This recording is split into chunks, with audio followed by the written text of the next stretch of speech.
"You're such a terrible wife, so boring and useless." That's what I hear every day from my husband, Troy, and his sister, Catherine. They never stop insulting me. "Get out of this house, you worthless wife, you don't even do your chores." Even my mother-in-law, Jennifer, joined in. She yelled at me, threw salt all over me, and some even got into my mouth. It was disgusting. Then Jennifer handed me some papers. "Here you go, these are your divorce papers." It was obvious they had planned this together. I took the papers, signed them, and packed my things to leave. "Well, that's it," I said. "You should all be thankful I even stayed this long to take care of you. Hi, I'm Cynthia, a 30-year-old office worker. I've been married to Troy for 2 years. We met on a blind date. Back then, Troy worked at a small company. He was the one who showed interest in me first. He seemed kind, responsible, and hardworking. Even though he was 2 years younger, I thought he'd make a good partner, so we started dating. Troy was sweet and thoughtful while we were dating. He planned our dates, treated me well, and made me feel cared for. Eventually, I fell for him, and we got married. In the beginning, everything was great. We both worked, shared the chores, and had a happy life together. For 2 years, I was genuinely happy. Then one day, Troy quit his job without telling me. "Why did you quit your job so suddenly?" I asked, shocked. "I realized I'm not cut out for office work," he said casually. "Why didn't you talk to me about this first?" "I thought you'd always support me, Cynthia." "I do support you, but big decisions like this need to be discussed." "My bad, I just wanted to quit," he said, shrugging it off. I was surprised. I didn't know he hated his job so much. For now, it was okay because I earned enough to support us, but I wanted him to find a new job soon. 2 weeks later, Troy had another surprise. "Hey, Cynthia, I'm going to open a boba tea shop," he said excitedly. "What? Are you serious? It's cheap to start, and I can rent a small space." "Troy, do you have any experience in food service, like working in a cafe or restaurant?" "Nope." "Then how will you run a boba tea shop? Without experience, it might fail, and you might lose money." "Why are you being so negative? Let me try first." "I'm not against the idea, but starting something like this without preparation or experience doesn't seem wise." "I don't care, I want to be my own boss." Troy ignored my advice and started planning the shop. I told him he'd have to do it on his own because I couldn't support an idea that felt so risky. To my surprise, Troy managed to set up the shop all on his own. He designed it, came up with a theme, and got everything ready for the grand opening. When I saw the finished shop, I was impressed. It had a cozy atmosphere, and the location wasn't bad either. For a moment, I thought maybe his idea could actually work. But reality hit quickly. The boba tea trend was no longer popular. Only a few loyal boba fans came to the shop, but there weren't enough of them to keep the business going. On top of that, Troy's lack of experience showed. He was slow at making drinks, and by the time they were served, the ice had melted, leaving the tea watery and unappealing. Because of this, the shop didn't get regular customers, any buzz, or profits. I knew that in the food service industry, it's normal to not make money in the first year, but it was clear that Troy's shop was heading for failure. I suggested he close the shop before things got worse. "I just started this business. I'm not quitting now," he said angrily. "Why can't you motivate me, Cynthia? Why are you being so negative?" When Troy got like this, he refused to listen to reason and instead took his frustration out on me. But I couldn't support his reckless idea anymore. If he didn't close the shop, we'd lose even more money and end up in debt.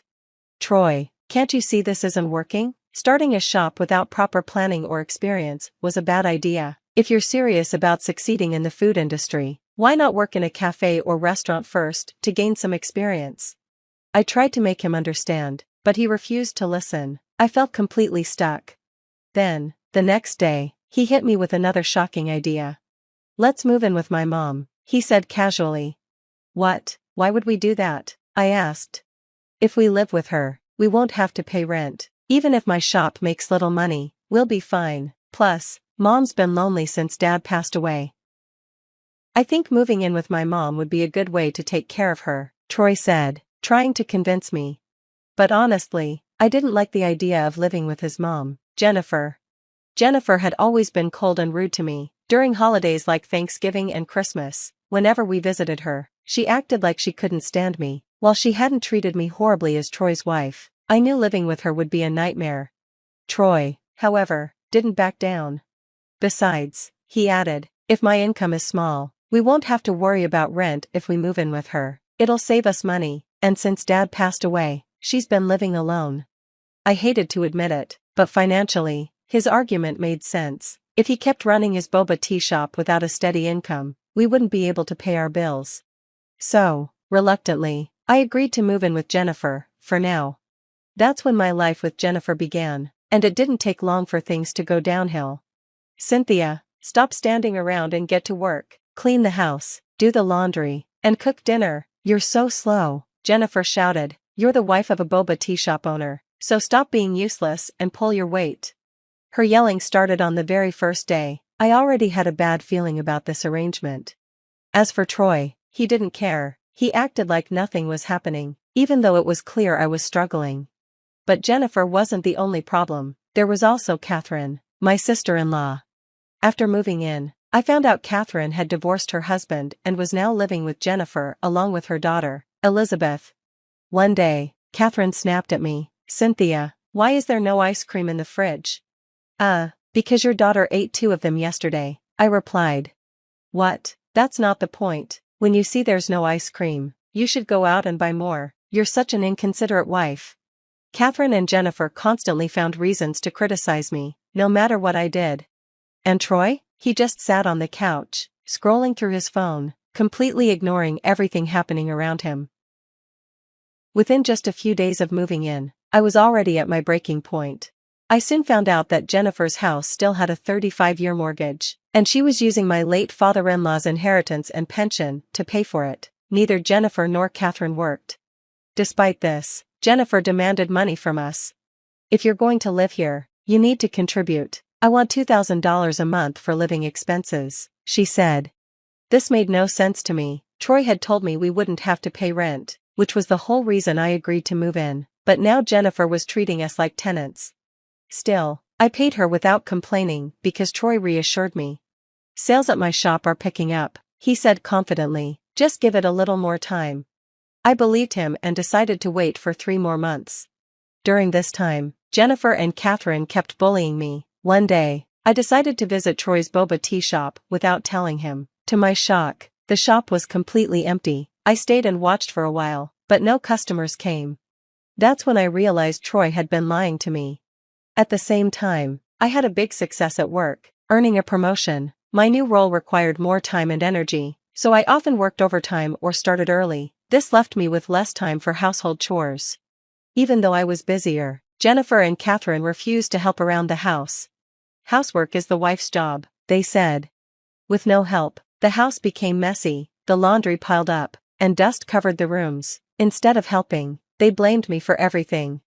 Even Troy started criticizing me. You're a terrible wife, he said, you're so boring and dull. The verbal abuse from Jennifer and Catherine got worse. One day, Jennifer grabbed a handful of salt and threw it at me. It covered my clothes, and some even got into my mouth. It was disgusting. That was the final straw for me. Despite paying rent, working hard, and doing my best, I was treated horribly. Things got even worse when they accused me of having an affair. You're just using your overtime as an excuse to see someone else, Jennifer yelled. Troy joined in, saying, Cynthia, how could you cheat on me while I'm working so hard on my business? Jennifer then handed me divorce papers that Troy had already signed.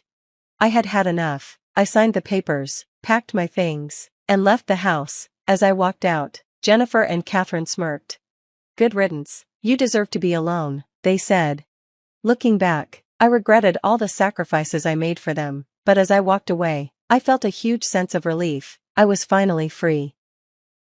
As I was leaving, I turned to my in-laws and said firmly, with a hint of sarcasm, well, this is it. You all should be thanking me for taking care of you. I know you'll be in trouble without me. Good luck, you'll need it. Their eyes widened in shock, and they started making a fuss, but I didn't care. I ignored them and walked out. I filed the divorce papers right away, rented a cozy apartment for myself, and started living a peaceful life. Why didn't I do this sooner? Looking back, I regretted not leaving earlier, but now, I was finally free, and my life became calm and stress-free. Strangely, Jennifer, my ex-mother-in-law, kept trying to call me after I left. Maybe she hadn't finished bullying me, or maybe she'd realized the truth about their financial situation. Either way, I ignored her. I blocked her number, knowing that dealing with her would only bring more problems. A year passed quickly, and I moved on with my life, but one day, I got a call from an unknown number. At first, I didn't want to answer, but I thought it might be work-related, so I picked up. To my surprise, it was Jennifer. "Cynthia," she said, "finally, you answered. You blocked my old number, didn't you?" Of course, I had blocked her after all the annoying calls. "What do you want?" I asked, already exhausted by the sound of her voice. "I'll get straight to the point," she said. "We need you to come back." "What? What are you talking about?" I asked, confused. "We're in serious trouble," Jennifer admitted. "Troy told me his boba tea shop hasn't made any profit in a year. He's been using his share of the inheritance to pay rent for the shop. That's when I realized you were the one supporting us financially this whole time." "I'm glad you finally realized all of this. I wish you had told me sooner," I said. "Are you really going to talk to me like this now? I'm the only one you can rely on," Jennifer replied, sounding desperate. "I'm sorry, please, I won't be mean anymore. Please come back to the family," she begged.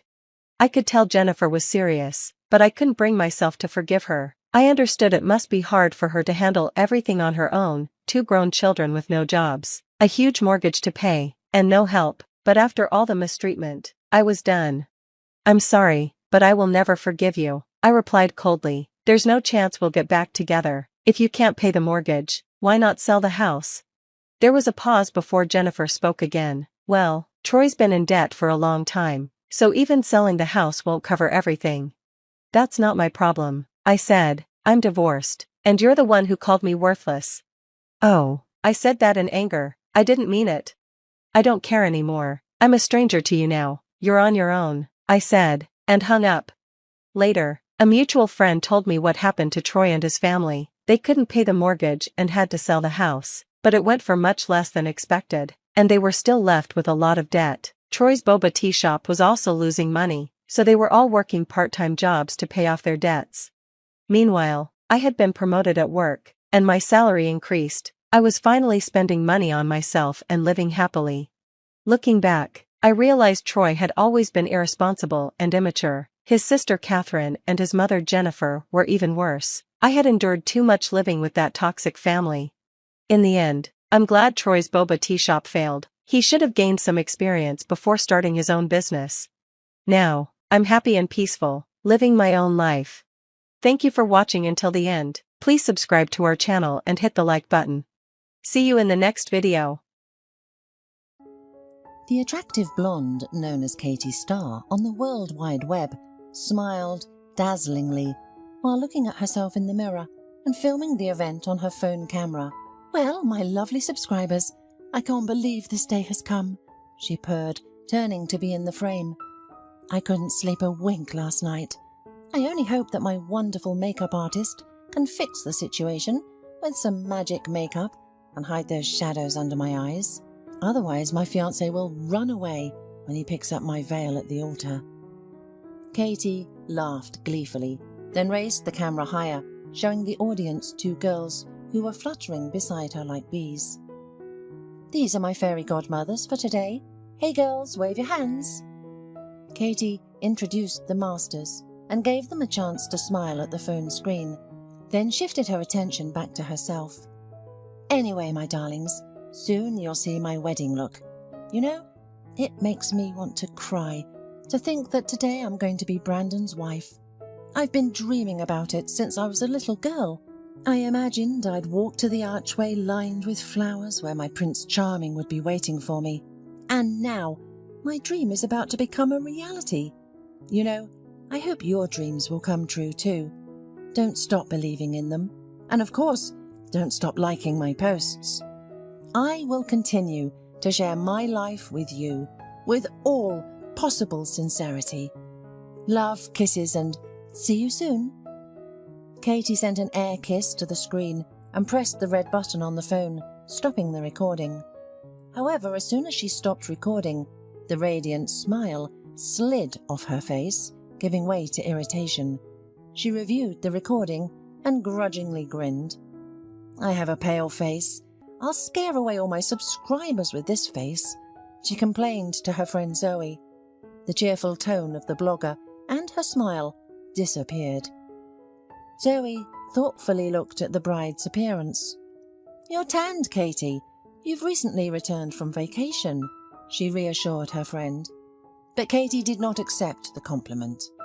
She twitched and exclaimed angrily, looking in the mirror at the hairdresser, "Hey, are you trying to leave me without hair? Can't you be neater? I paid a lot of money to have these blonde curls on my head, and you just take them out and pull out my hair. Damn it, what a good-for-nothing specialist you are." "Excuse me?" The hairdresser responded laconically, brushing her client's hair with more care. It should be noted that she was already doing her work carefully and thoroughly. However, Katie always found something to complain about.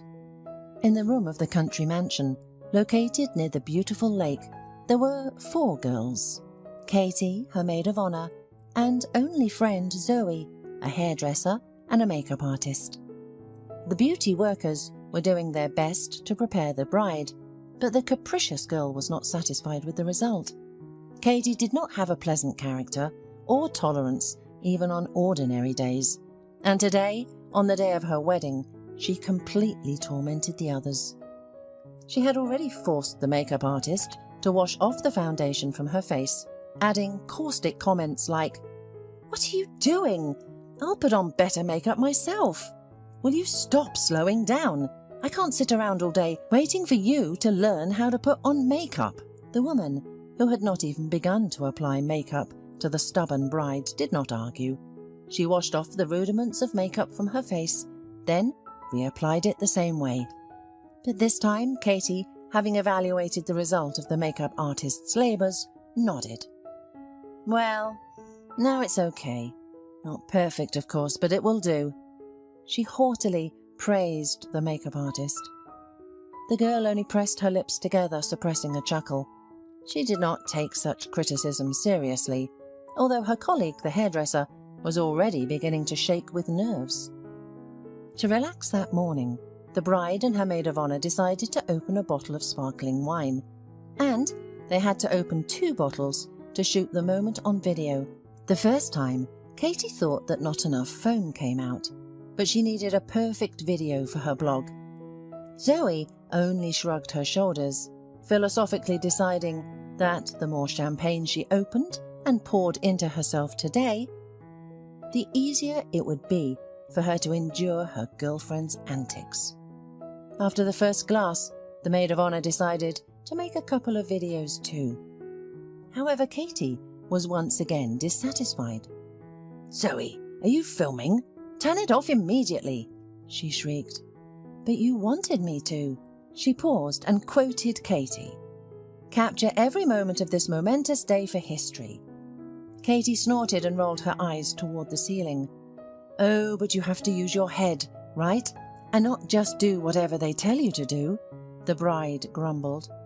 "I'm filming for subscribers. They're not interested in looking at my pimples. They want the perfect picture, you know.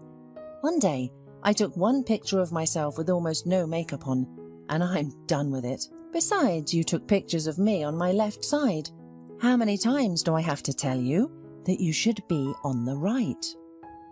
Zoe snorted and changed the phone to a glass. "Are you not positioning yourself as a person close to the simple, ordinary girls, a friend for everyone who will advise on cosmetics and share secrets?" Katie wanted to object to the naive friend and explain that business cannot be done with sincerity, but she caught a glimpse of her reflection and sharply rose. "You're an armless fool. What kind of eyebrows are you making?" "By your shape, natural eyebrows," started to explain the makeup artist.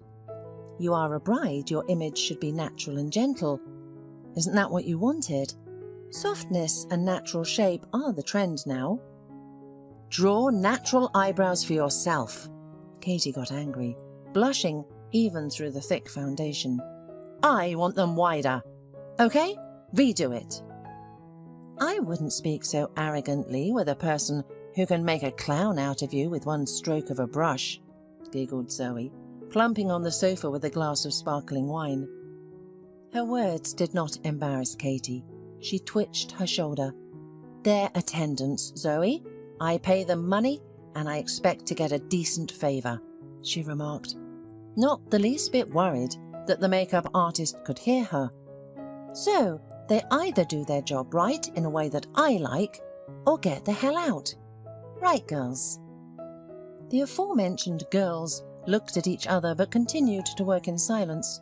Humility was written on their faces, and they desired to finish the job as quickly as possible and then leave the room and forget Katie as a nightmare. Katie took her glass from the dressing table and emptied it halfway in one gulp. After smacking her plump lips, the shape of which she had recently corrected with filler, she looked at the screen of her phone again. She smiled contentedly, turning to her friend. "Before the wedding, I had so many new subscribers," she boasted. "It will be a sensation. I'm sure there will be more offers from advertisers. There it is, the fame. Oh, I have no doubt it will be an extravaganza, not a wedding," she skeptically remarked to her friend. However, Katie Starr, elated by her success, did not hear the irony in her friend's voice. She enjoyed looking at the comments under her publications. Katie Starr's real name was Catherine McCann. The girl was from a wealthy family. Of course, her parents spoiled her and raised her like a princess. But not the kind who needed to know etiquette, foreign languages and ballroom dancing. Katie was allowed to do everything, that she preferred not to do anything and just skim the cream off this life. At some point, she realized that she wanted to brag about her luxurious life to a large audience. That's how she became a blogger. The party girl persona quickly grew stale, leaving her audience bored. Then, the girl created a new image that was close to the people. She began to show an audience of many thousands how she helped orphanages and orphans, how she went to art galleries and benefit evenings, not just fashion shows and nightclubs. However, this lifestyle began to consume her like quicksand. She indulged in ostentatious living, filming every moment for her subscribers. A year ago, she met Brandon Arnett, a handsome young man who was not born into wealth, but built his own custom jewelry company from scratch. The company quickly gained popularity and made Brandon a fortune. Brandon and Katie met at an advertising shoot. The PR manager of the company invited Katie as a model, paying her for advertising on her blog. Of course, at first, the young man liked Katie outwardly, a beautiful blonde with a naive look of blue eyes and a sincere smile could fall into the heart of any man. Then they started dating. Soon, Brandon noticed the differences between the two Katies, the one next to him and the one who appeared in front of the camera. However, he turned a blind eye to her shortcomings because he had fallen in love. The blogger insisted on a quick wedding, and she realized that she wanted to rekindle the interest of the public. She even asked Brandon to propose on camera, although he was modest and preferred to keep such moments intimate. However, who would refuse the bride's request? Katie did not miss the chance of the news hook. The event was preceded by several months of wedding discussions. In the comments, subscribers were wondering, what kind of dress will the bride have? What hairstyle? And what kind of cake? Once Katie achieved this, she didn't want to stop.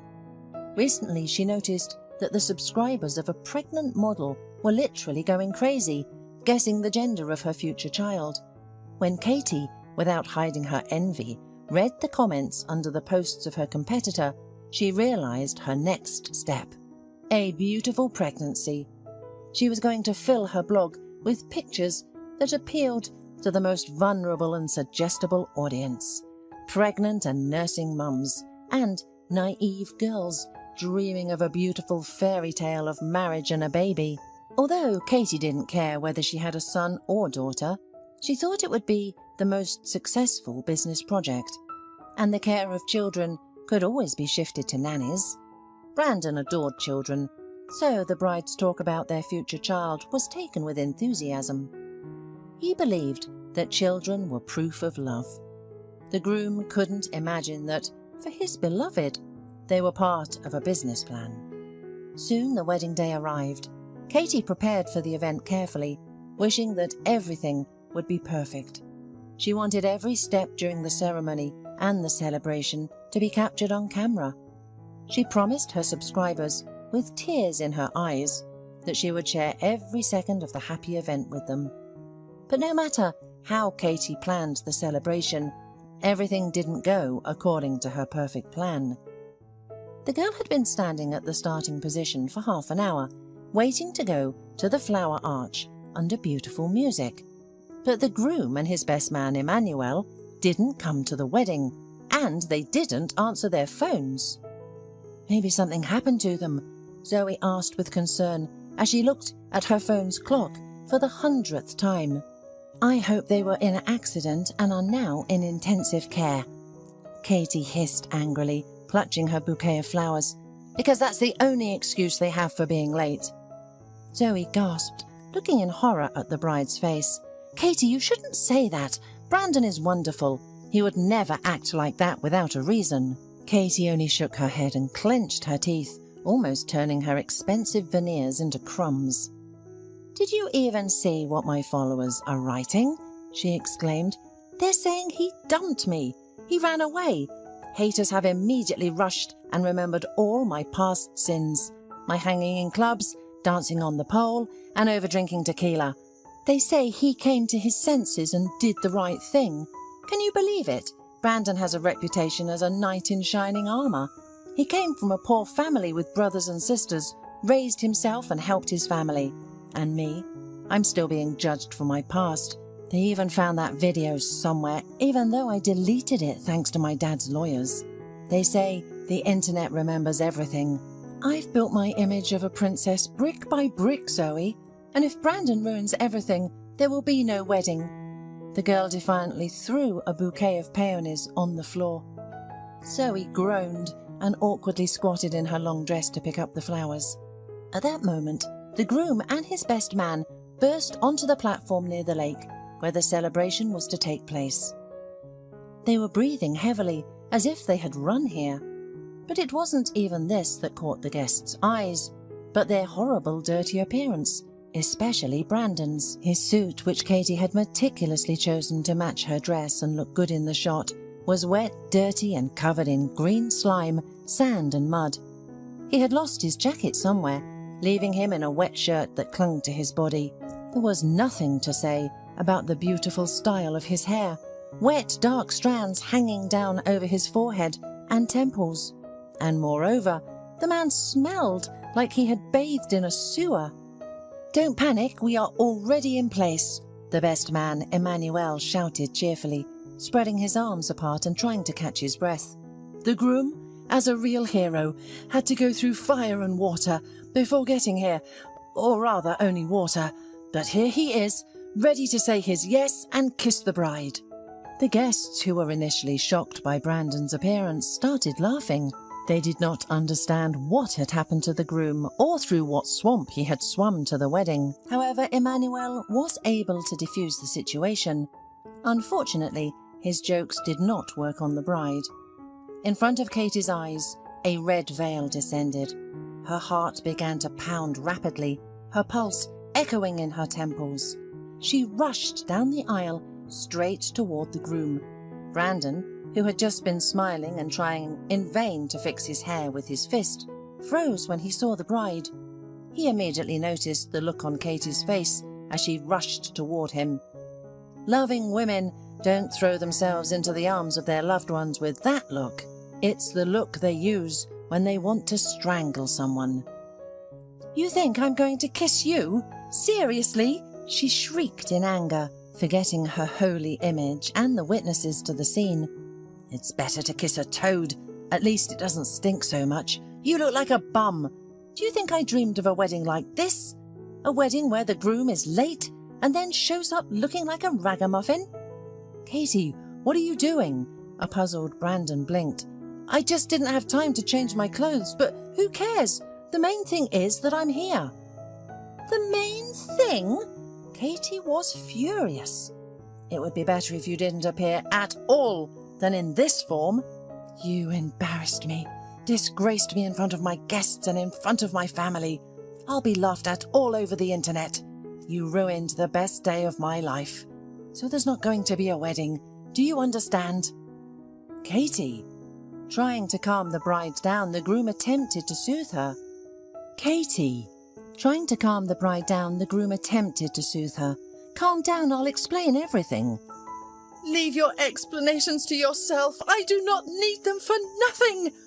The bride wailed hysterically.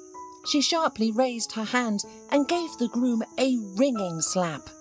Then the girl looked at her palm with disgust. She wiped it on her snow-white dress and, turning abruptly, picked up her skirt and rushed away. Katie's emotional performance at her wedding quickly leaked to the internet. However, the girl had only become more popular.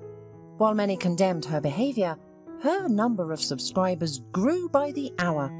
Katie, who managed to escape to the resort after the thwarted wedding, no longer worried about the fact that she had acted badly. She would make up with Brandon, maybe. Well, of course, if he crawls on his knees. Meanwhile, her popularity was on the rise, which made her incredibly happy. She realised that black PR was also PR, and it was very effective. So, the girl enjoyed the white sand, sun and sea. But that was until Zoe called, "Hey, runaway bride, have you seen the news about Brandon? Or is there no TV on your island?" Katie blinked in surprise. "What news? I hope he didn't kill himself there out of grief." "In fact, Brandon has become a local treasure and idol to thousands of people," Zoe reported. "Journalists go to him like pilgrims. And, by the way, they sign contracts with his company. One businessman from Japan made the comment that he was constantly looking for a partner with high morals and family values." So, Brandon's company went international. Katie, you missed out on a great catch. Katie frowned and jumped up from her chaise longue. The icy cocktail spilled on her belly due to the sharp movement, forcing her to hiss. "Wait, what are you talking about?" "You can go to the internet and read it yourself," Zoe advised, not wanting to be the messenger that would receive the bad news. Katie did just that and quickly found the latest news about her ex-fiancé. That's how she found out why he was late for the wedding and looked so unkempt. It turned out that Brandon and Emmanuel were on their way to the wedding at the appointed time. Their route led along the river that flowed out of the lake. The car stopped at a traffic light, and Brandon was lost in thought, looking out of the window. His gaze caught the figure of some boys playing ball by the river. The river was narrow with slimy banks, and there were rumours that local businesses were dumping some kind of waste into it. The authorities turned a blind eye to it, probably because the stacks of bills were obstructing their vision. The traffic light changed to green and the car slowly moved off. At that moment, Brandon jerked and shouted, "Stop! Stop!" The driver frantically applied the brakes. Fortunately, the driver from behind also managed to slow down, but hit the signal, cursing the driver in front. "What are you doing, Brandon?" asked a dazed Emmanuel.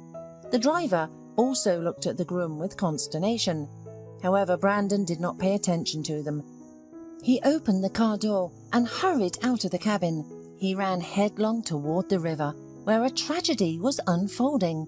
One of the boys who had gone into the river to retrieve a ball that had fallen into it was already floundering in the water. The child tried to call for help, but immediately swallowed the water. The second child was numb with terror. Brandon only had time to throw off his shoes before he rushed into the river. The boy had already gone under. The river was deep and the water was murky. Brandon tried to find the boy at the bottom of the river, which he did not do immediately. When Brandon surfaced, his hands were trembling with tension and fear for the child. Emmanuel had already run up to the river and stepped into the muddy water. "Come on, give him here," he shouted to his friend, holding out his hands. The two of them pulled the child out, and passers-by from other cars, who became more and more involved, helped Brandon get out. He fell to his knees in front of the boy, put his ear to the child's chest, and realized with horror that he was not breathing. He began to apply pressure to the boy's chest, pumping water from his lungs. Then he began to perform CPR, with people crowded around him. Some cried, some called an ambulance, and others filmed what was happening. Brandon did not see them. He wanted to save the child. Fortunately, a miracle happened. The boy began to spit up water. Coming to his senses, he began to breathe convulsively, and then he began to sob. His friend cried too. Brandon sat down on the ground, breathing heavily. He began to shake and took out his cell phone, but it had fallen into disrepair after encountering the water. Emmanuel's phone fell into the water when he was helping his friend. The man waited for the ambulance, and the paramedics insisted on examining him. Only after that was Brandon able to go to his wedding.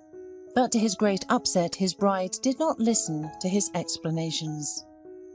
Unfortunately for Katie, who only enjoyed popularity for a couple of days, journalists publicized Brandon's feat. They told the whole world about his deed, making the man a grateful knight in the eyes of the people. Everyone laughed at his former fiancée, claiming that such a woman was not a match for such a noble man. If the main thing for her is appearance and not the soul, then let her marry a mannequin, chuckled the commentators. Let our princess go to the Wizard of Oz and ask for a heart, advised others. A wave of negativity descended on Katie. She tried to justify herself and even begged Brandon for forgiveness, wanting to regain the favor of the people. However, the man's eyes finally opened. He forgave her. He did not want to hurt her, but he did not want a relationship either. So, the glow of Katie's star faded, and the star fell from heaven to earth. By the way, Brandon did not brag about his popularity. He believed that he had not accomplished a feat, but had done what any man in his place should have done. Later, the mother and older sister of the rescued child came to him with gratitude. The boy's sister had no followers. She was not a model, but her heart was pure. Brandon was not immediately able to start a new relationship, and it happened later. First, Rachel became his friend, then his fiancée, then his faithful wife. What happened to Katie? Brandon didn't know. He didn't follow bloggers. He preferred a real life. A chicken sandwich, cheese, caviar sandwiches, coffee, and champagne. Would you like anything? Debbie walked around the first-class cabin of the huge airplane where she worked as a flight attendant with a charming smile. Debbie was an experienced employee that could tell at a glance whether her passengers needed anything. She didn't even need to look at her watch to know when it was time to serve the guests on the flight. "Darling, some champagne, please," said the elderly, slightly plump man in a business suit who was flying to London for some business. He sat by the window and was reading the latest newspaper when Debbie was walking down the aisle, pushing a trolley loaded with snacks and dishes. "Of course, just a moment," said the woman with a smile. Then she deftly pulled out a bottle of champagne from the lower compartment of the trolley, took it to the service area, opened it quickly, and poured the bubbly golden liquid into a crystal glass, which she then brought to the businessman. "Thank you, Debbie," said the man, and he went back to reading. Debbie truly loved her job. She had been serving on board an airline for 4 years now and had never regretted her choice. The boundless sky, the beautiful uniform, the opportunity to see other countries, and the diversity of time zones. All of this allowed her to feel free and distract her soul from various current problems, worries and anxieties, of which Debbie unfortunately had plenty. After finishing serving the dishes, Debbie returned to her workstation. She placed the trolley and looked at herself in the mirror. adjusting a few strands of hair that had come loose from her hairstyle. Debbie was a very attractive 28-year-old leggy beauty with shiny chestnut hair and dark green eyes, like lush summer grass. Her smile made men tremble with delight and women sigh with envy. However, there was something about her appearance that caused deep insecurities for the young flight attendant. Debbie sighed and looked at her left hand, where the middle finger was about 1 centimetre shorter than the neighbouring fingers. The girl intentionally painted her nails with the most neutral, calm-coloured polish and never had a manicure done at a salon, feeling embarrassed about this very noticeable physical flaw. For the same reason, Debbie hardly ever wore rings, not wanting to draw attention to her long, piano-like fingers. Against their background, this shorty, as the girl called it, looked terribly awkward. The only exception was the modest engagement ring made of gold that the flight attendant wore on the ring finger of her left hand. It was the only thing left to her as a memory of her late husband. Looking at the ring, Debbie involuntarily plunged back into her own memories. Andy died just over a year ago. Ironically, a week before his death, the spouse took out a loan at an incredibly high interest rate, and now Debbie had to pay off the debt alone. For the young flight attendant, the sum of the loan was simply unbearable, and each time she thought about it, hysteria and wild terror immediately seized her.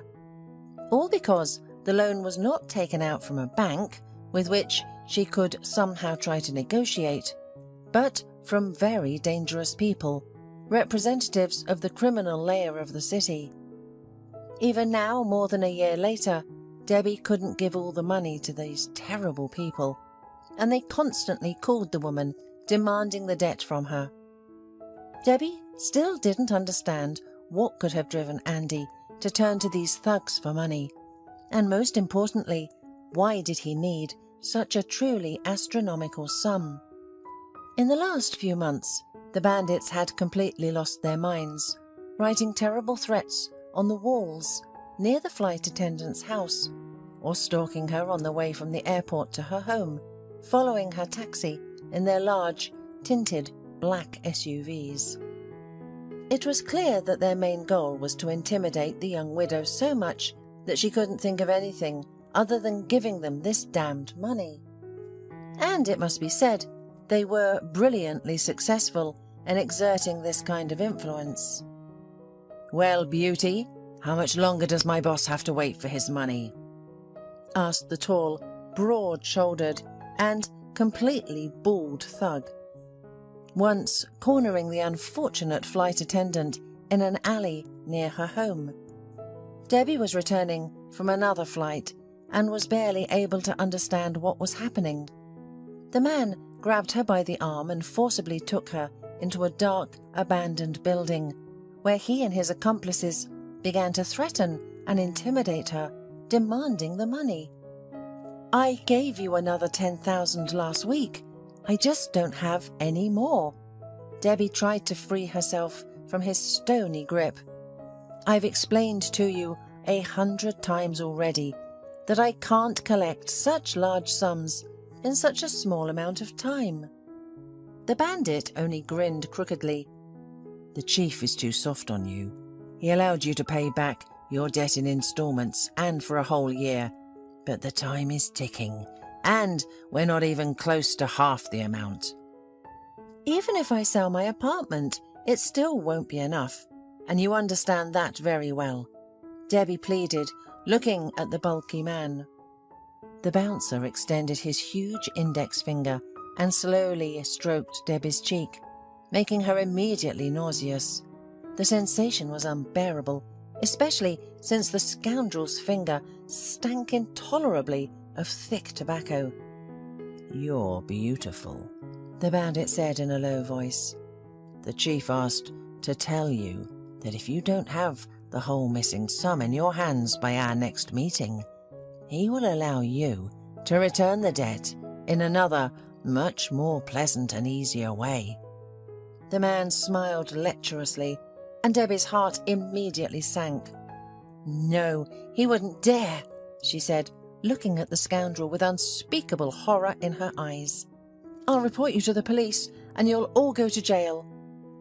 Instead of answering, the scoundrel laughed loudly and struck Debbie in the stomach with such force that she felt like she had been blown out of her mind.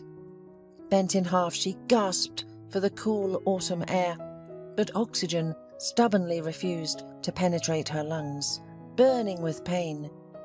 Don't try anything, growled the thug.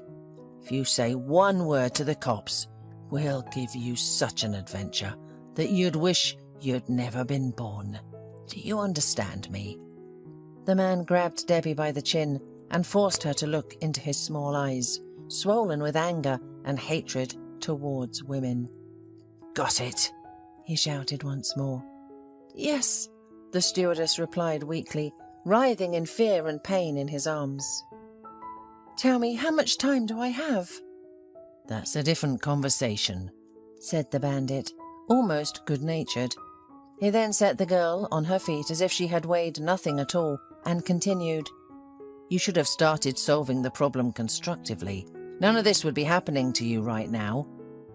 Debbie gave him a look of physical contempt from under her brow and leaned carefully against the wall of the house. Meanwhile, the man took out a small diary and marked a date with a pencil. Debbie stood holding her stomach and looked at the scoundrel, waiting in silence. You have 2 weeks, he finally said, and with a thud he closed the diary. If you don't collect the rest of the money in that time, get ready to meet my boss. And I assure you, you better be nice to him, or we'll sell you into slavery to the Turks. They love girls like you there. He smiled at Debbie with a predatory grin, like that of a jackal, before slowly getting into his black SUV and disappearing into the night. As soon as the car drove away, Debbie was seized by despair so intense that she was ready to tear out her hair. Sobbing hopelessly, she made her way up to her apartment, holding onto the railing to avoid falling. Debbie didn't know where she could get the rest of the money. She realized that even if she had asked her superiors to borrow it, it was unlikely that the airport would be able to meet her needs. Andy, how could you leave me like that? Debbie cried, looking at the photo of her late husband in a funeral frame. Where can I get money now? God, I can't even imagine what they might do to me. Andy Heslin was a businessman who made a decent income from various entrepreneurial activities, ranging from trading products at the city market to running a network of production for the manufacture of doors. Andy was ready to spend 24 hours a day at his company, seeking to control every process. But unfortunately, he invested a lot of money and time in his companies, but he was wrong about people every time. And recently, cunning managers managed to somehow steal from the businessman's company. The business suffered inevitable losses, and Andy literally had to start all over again. When most of the money ran out, Andy risked taking out a huge loan to correct his business mistakes. Banks no longer trusted Debbie's husband, unlike the criminal leader, who willingly agreed to lend money to Andy. The naive businessman believed that he could inject enough funds into each of his companies to revive them and start making profits. And from that profit, Andy planned to pay back the debt. But fate decided otherwise. The most amazing thing was that despite her husband's business failures, Debbie still loved him with all her heart. Andy was smart, gentle, kind. In short, the most perfect man in the world. And Debbie mourned him terribly. Even now, after so much time had passed, she couldn't fully believe that he was no longer by her side, and that his car would never stop again by their home. Debbie was upset by the fact that they hadn't been able to have children during their 2-year marriage. If she had a son or daughter from Andy, then perhaps she would have coped with all this much easier. No, I'm wrong though. The flight attendant shook her head to herself. Given the history of this debt, Who knows what danger the child could have been exposed to? Perhaps it was better that I didn't have time to give birth. Remembering how her husband had died a terrible death, Debbie shook her head sadly every time. God forbid anyone, even enemies, to have such a terrible end to their lives. Andy went to a country guest house for the weekend. He told his wife that he wanted to be alone for a while, to think about his life, about how to better manage the money he received from creditors. Debbie offered her husband to go with him. However, Andy politely refused. "Don't worry, Debbie. Just think, what would you do there? You just got back from a flight. You need to rest. And I'll fry kebabs and make strong tea. I will be watching the mountains and thinking about how to save my business." A worried shadow flickered across Debbie's face. She felt that it would be better for him not to go anywhere alone. "Andy, I'm scared." Debbie honestly admitted it to him. "These people, and especially Mr. Connor, are real criminals. Maybe he's watching you." Andy just smiled softly. "Debbie, my dear, you've read too many books. Mr. Connor is just an ordinary businessman, like me or any other person who runs several large companies at once. Yes, he has some connections with the criminal world in the past, but that was a long time ago. Now his reputation is practically crystal clear." Debbie looked at her husband with doubt. That's it. The key word here is practically.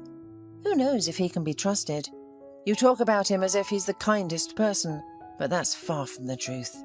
How many bad things did he do in the past? Andy turned away from his wife irritably. "Don't start, please.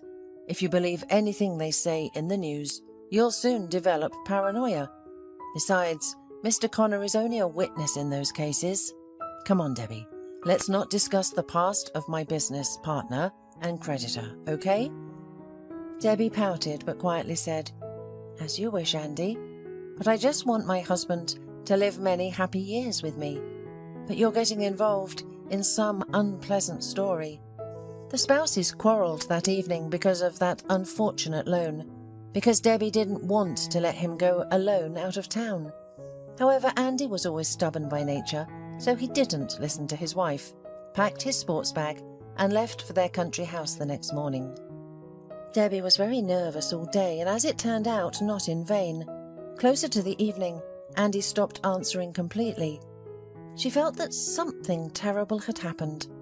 However, she continued to wait and believe until the end that it was all just her own imagination. Debbie only realized that her intuition had not failed her when her husband did not return home the next morning. Andy's phone was off, and an unpleasant shiver ran down her spine. "God, please let him be alive." As soon as the young woman thought that, her phone vibrated, announcing an incoming call. The number was unknown, so Debbie's heart immediately sank. "Hello?" she answered, her voice trembling with excitement. "Mrs. Heslin?" asked a male voice. "This is Captain Perez. I have sad news for you. Your husband, Andy Heslin, died last night as a result of a fire that broke out in your country house." Debbie's legs buckled, and if it weren't for the sofa next to her, she would have fallen to the floor. Debbie pressed her hand to her lips, trying to stifle a groan. "How?" she managed to whisper. "The experts have determined that it was an accident," the policeman explained. "Apparently, your husband didn't pay attention to the container with the ignition fluid, and it exploded." "What? No, it can't be," protested Debbie. "My husband was always extremely careful and cautious. He would never leave the liquid near the fire." The captain grunted slightly irritably before answering. "Mrs. Heslin, I am only saying what has been confirmed. Facts are facts and you can't argue with them. Your husband was grilling kebabs on a barbecue, and the barbecue was in the garage under the roof. Apparently, a spark from the coals hit the container of fluid, and then the fire spread throughout the house." "So, our house burned down too?" the young woman asked incredulously. The policeman sighed loudly and answered in the affirmative. Your cottage is surrounded by a forest on 3 sides. This created the most, favourable conditions for spreading a fire.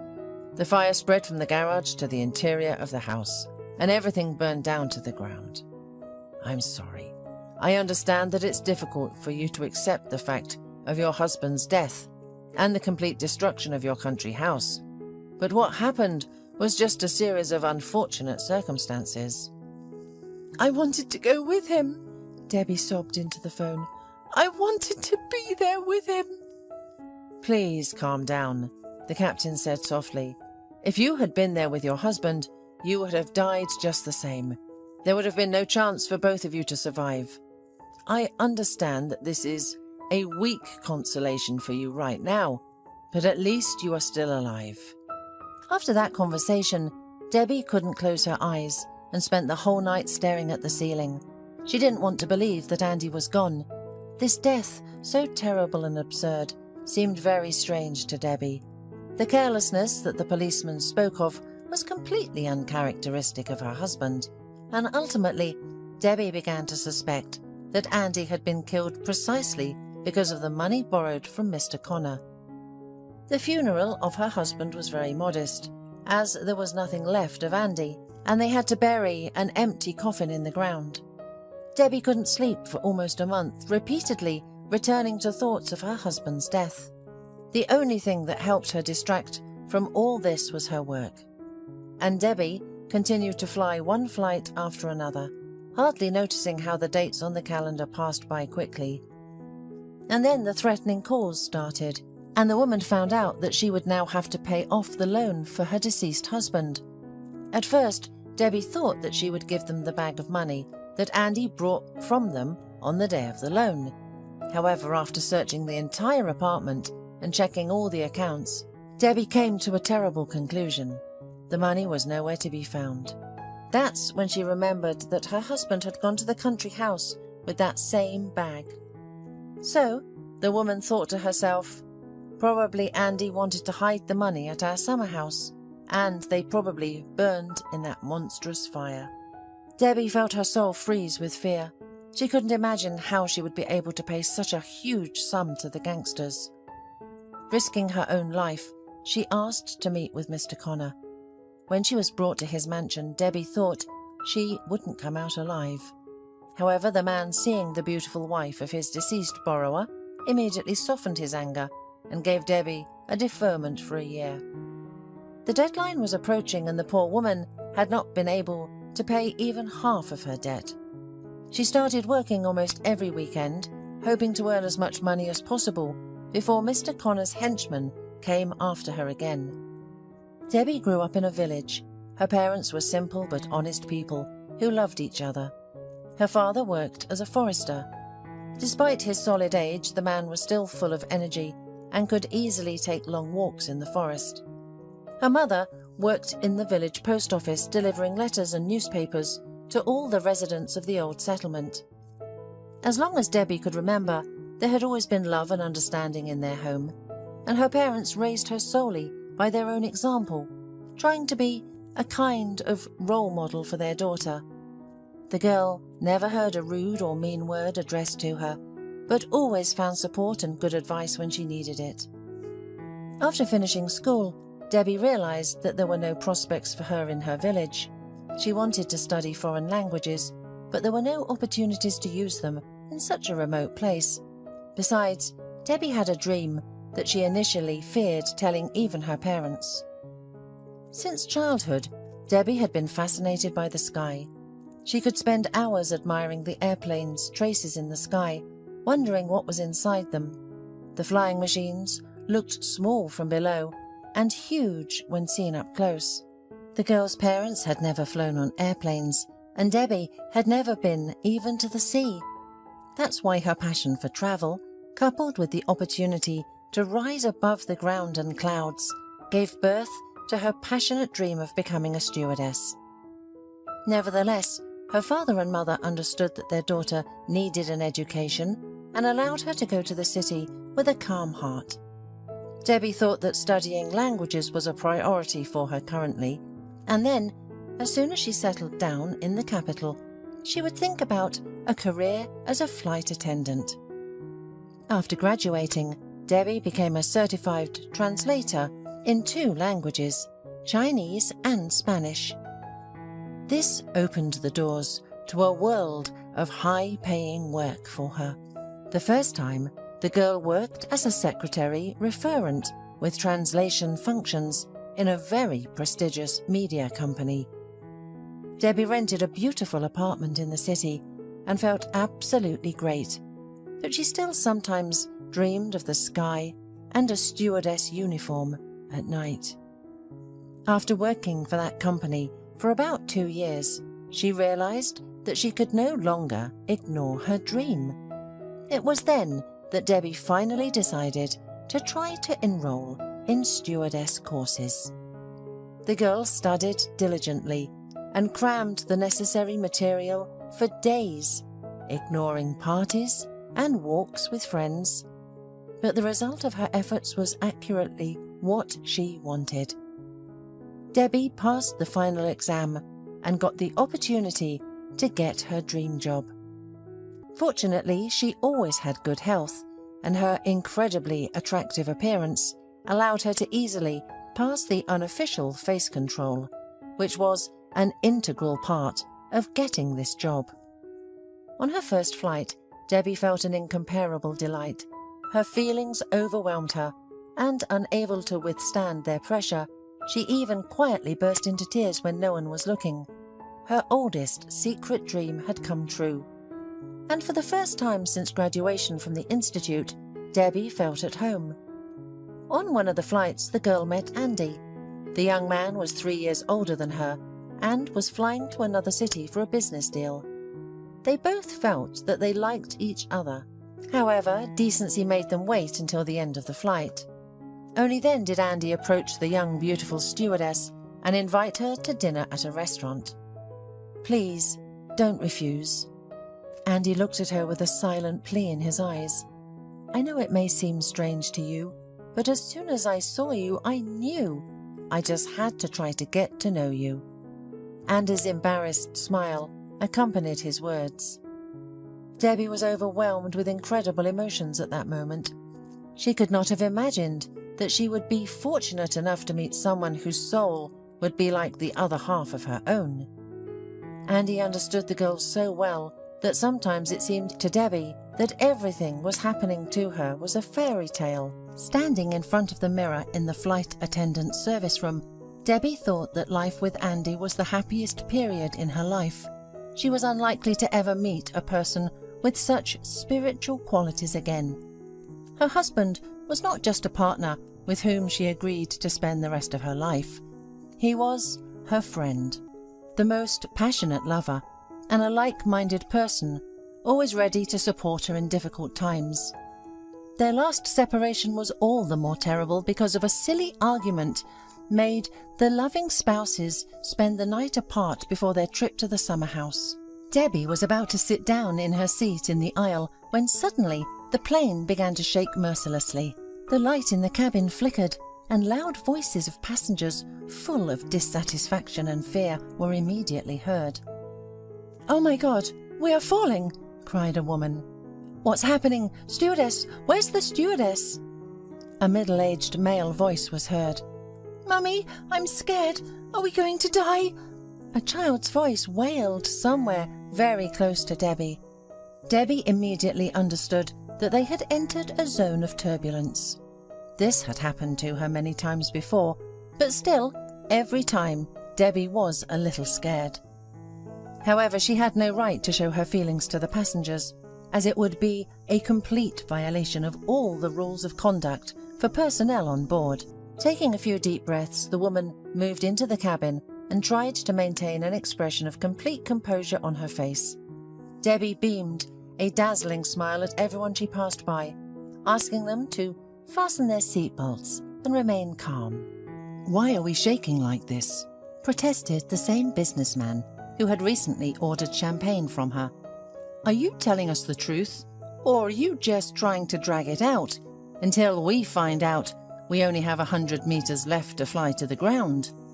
"Don't worry, it sometimes happens during the flight." Debbie tried to calm him down.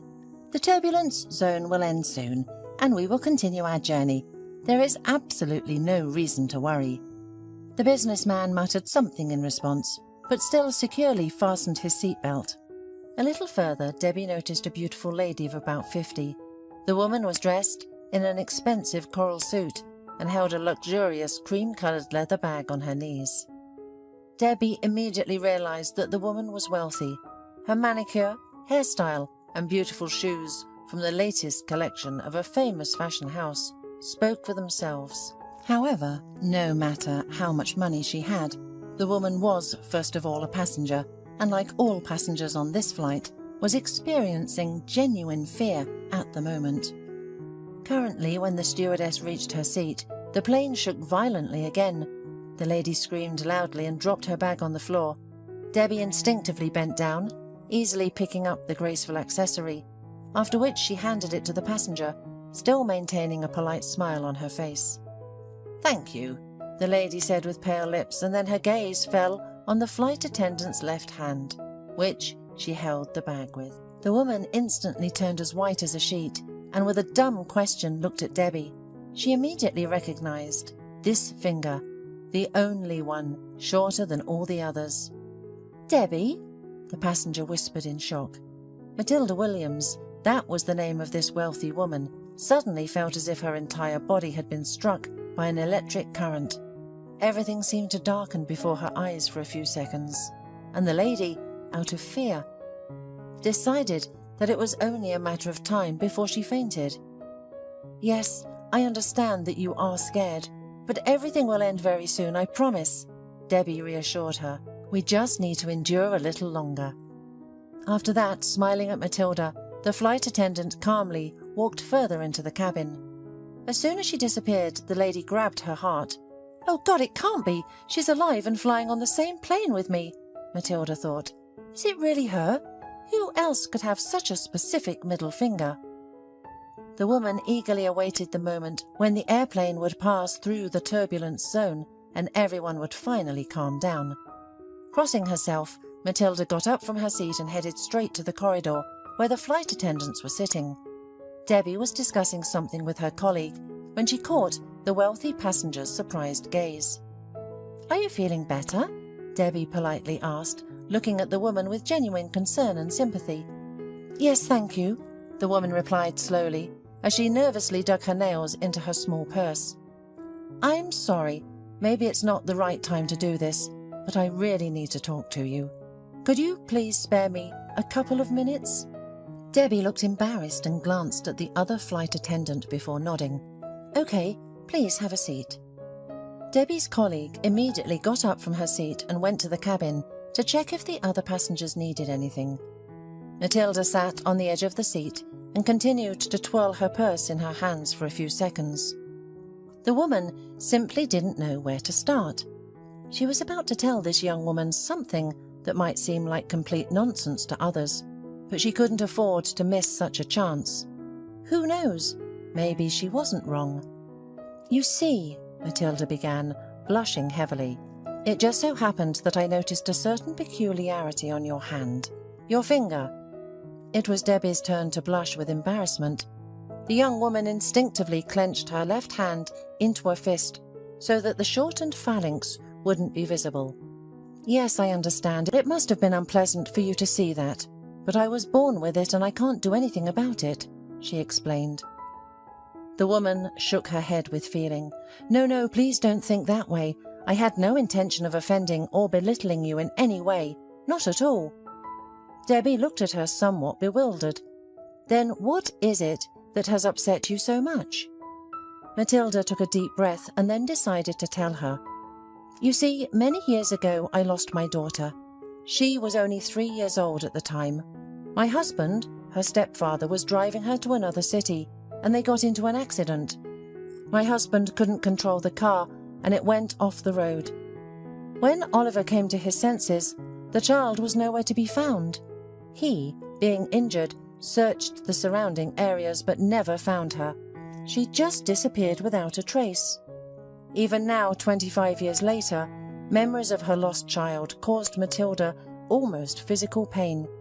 The deep maternal wound in her heart never healed, and every word spoken aloud about her daughter was like a cutting knife for the woman. The lady wiped her tearful eyes with a handkerchief, but Debbie's face showed only sympathy and confusion. "I really sympathize with you," Debbie sincerely said, "but forgive me for being rude. I really don't understand how I can help you." Matilda smiled weakly. "Your name is Debbie, right? Debbie?" "That's right," the flight attendant nodded. "Debbie Heslin, formerly Yartseva. But how does that relate to your story?" Suddenly, the wealthy woman extended her hand to Debbie and affectionately patted her on the shoulder.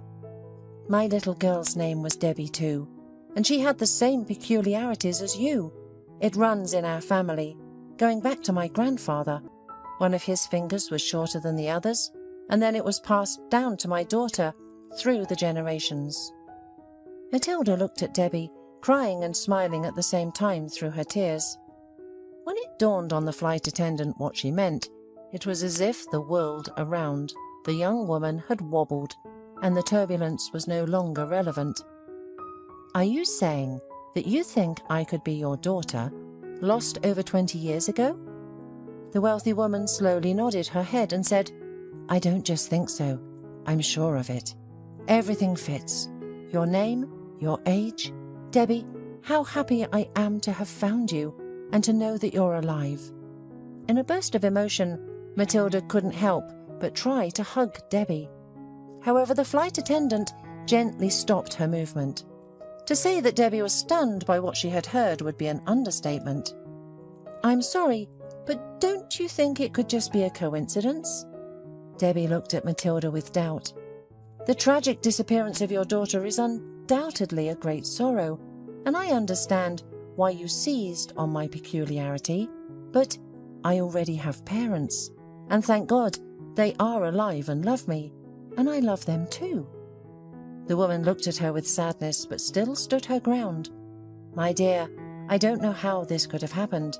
Maybe you should ask your own parents about it. However, I still believe that you are my Debbie, my lost little daughter. I really beg you to meet with me later and do a DNA test." Debbie sat there unable to speak. She didn't know how to react to everything she had heard. In the end, she had to take a few sips of water to manage her emotions. After thinking for a while, she agreed to meet with Matilda again and took her business card. After landing at the airport, Debbie immediately took a taxi and went to the nearest bus station, where she bought bus tickets to her native village. If this woman is telling the truth, does that mean that my mum and dad have been hiding the secret of my past from me all these years? But why would they need to do that? Did I have a childhood full of lies? All these questions were swirling in the young woman's head. However, she was determined to find out the truth, and so she eagerly awaited the bus to take her to her family home. Her parents were pleasantly surprised to see their beloved daughter at the doorstep. "Debbie, my soul," the happy mother chirped around the stewardess. "You could have at least warned us that you were coming. I would have baked your favourite raspberry pie." "You've been away for too long," her father said with slight reproach. "You don't take care of yourself on these flights. Do they even feed you there? You've lost a lot of weight, dear." The man took his daughter's suitcase and carried it into their beautiful log house, which the forester built many years ago, using ancient technology without a single nail. He was very proud of that. Soon the whole family settled in the kitchen to drink tea. The young woman was very nervous and, for the first time, did not know how to ask her parents about what was currently bothering her the most. "Mum, Dad," slowly began Debbie, "first of all, I want to tell you that I love you very much." "We love you too, daughter," the father replied, "and we always will, no matter what happens. But you didn't come here for that, did you?" "You always see the essence of things right away, Dad," Debbie said thoughtfully, and then asked directly, "Tell me, are you my natural parents?" Debbie looked at her parents intently, shifting her gaze from one to the other. There was nowhere else to back down. A light shadow passed over the mother's face, and her smile slowly began to fade. "Why on earth are you asking such questions, Debbie?" the woman asked with concern. "Of course we are your parents. Who else?" At that moment, the man covered his wife's hand with his own and then said in a low voice, "Debbie, I had hoped that you would never ask such a question. But apparently, it cannot be that the truth will not come to light sooner or later." The man shook his head helplessly and silenced any objections from his wife with his gaze. After that, he poured himself a new cup of tea and took a big sip. "That was a long time ago," he began, looking into the distance. "We went through a great sorrow then." The man paused for a moment, but Debbie's mother continued for him. "I already had a miscarriage 3 times. I couldn't carry a baby, and the doctors said that if I tried again, then I wouldn't survive. I could die from bleeding and complications." Debbie's mother sobbed and wiped her eyes with the edge of her scarf. She really didn't want to remember that difficult period in her life. "I used to go into the woods all the time back then, trying to calm my grief and dull the pain," the father continued. "And one day, when I was walking past the walnut grove, I saw you sitting on the edge there, crying with burning tears. That's why we called you Squirrel, because you were sitting there under the walnut tree with your fluffy red braids and rubbing your face with your hands like a sad little squirrel." Remembering this, Debbie's father smiled slightly, but it was clear that he was experiencing forceful emotions as he spoke. And although not a single muscle twitched on his face, the father's shoulders trembled with soundless sobs that he was trying to suppress with all his might. "You were only 3 years old then," the mother explained. "Your father picked you up in a bundle and brought you to our home." The woman smiled sadly, looking at her daughter with tenderness. "I remember thinking back then that the Lord had finally taken pity on me and sent you to me. You were so weak, with a huge scratch on your forehead, and you kept calling for your mum, and you cried endlessly." Inside Debbie, everything seemed to turn upside down. So that woman on the plane could really be her mother. The very thought of it did not settle in her mind. "But how did you manage to hide my appearance from everyone? You and Dad basically kidnapped me, Mum," Debbie protested, although tears of regret and understanding were already glistening in her eyes. Her mother shook her head and squeezed her husband's hand a little tighter. "We didn't kidnap you. We found you. Those are entirely different things." A mother's jealousy flared up in the woman's eyes. "You were left in the woods and you were wounded. That woman was a cuckoo, not a real mother." The father patted his wife's shoulder, trying to calm her down, while his daughter spoke up. "We gave all our family golden savings to our then chairman so that he would help us to get documents for you. That's how you became our daughter." Debbie sat before her parents, looking at them with sadness and love at the same time. She understood perfectly well what had driven them to such a desperate step, but it didn't make it any easier. "And how did you find out that we had adopted you?" the father asked, squinting. "We didn't tell anyone about it, and hoped that this secret would die with us." Debbie looked at her parents and realized that they really knew nothing about her biological mother. She told her parents about the wealthy lady, showing them her business card. The father carefully examined the card and then calmly said, "Daughter, if you think it's the right thing to do, you can meet this woman. We have no right to stop you. You are an adult, independent person now.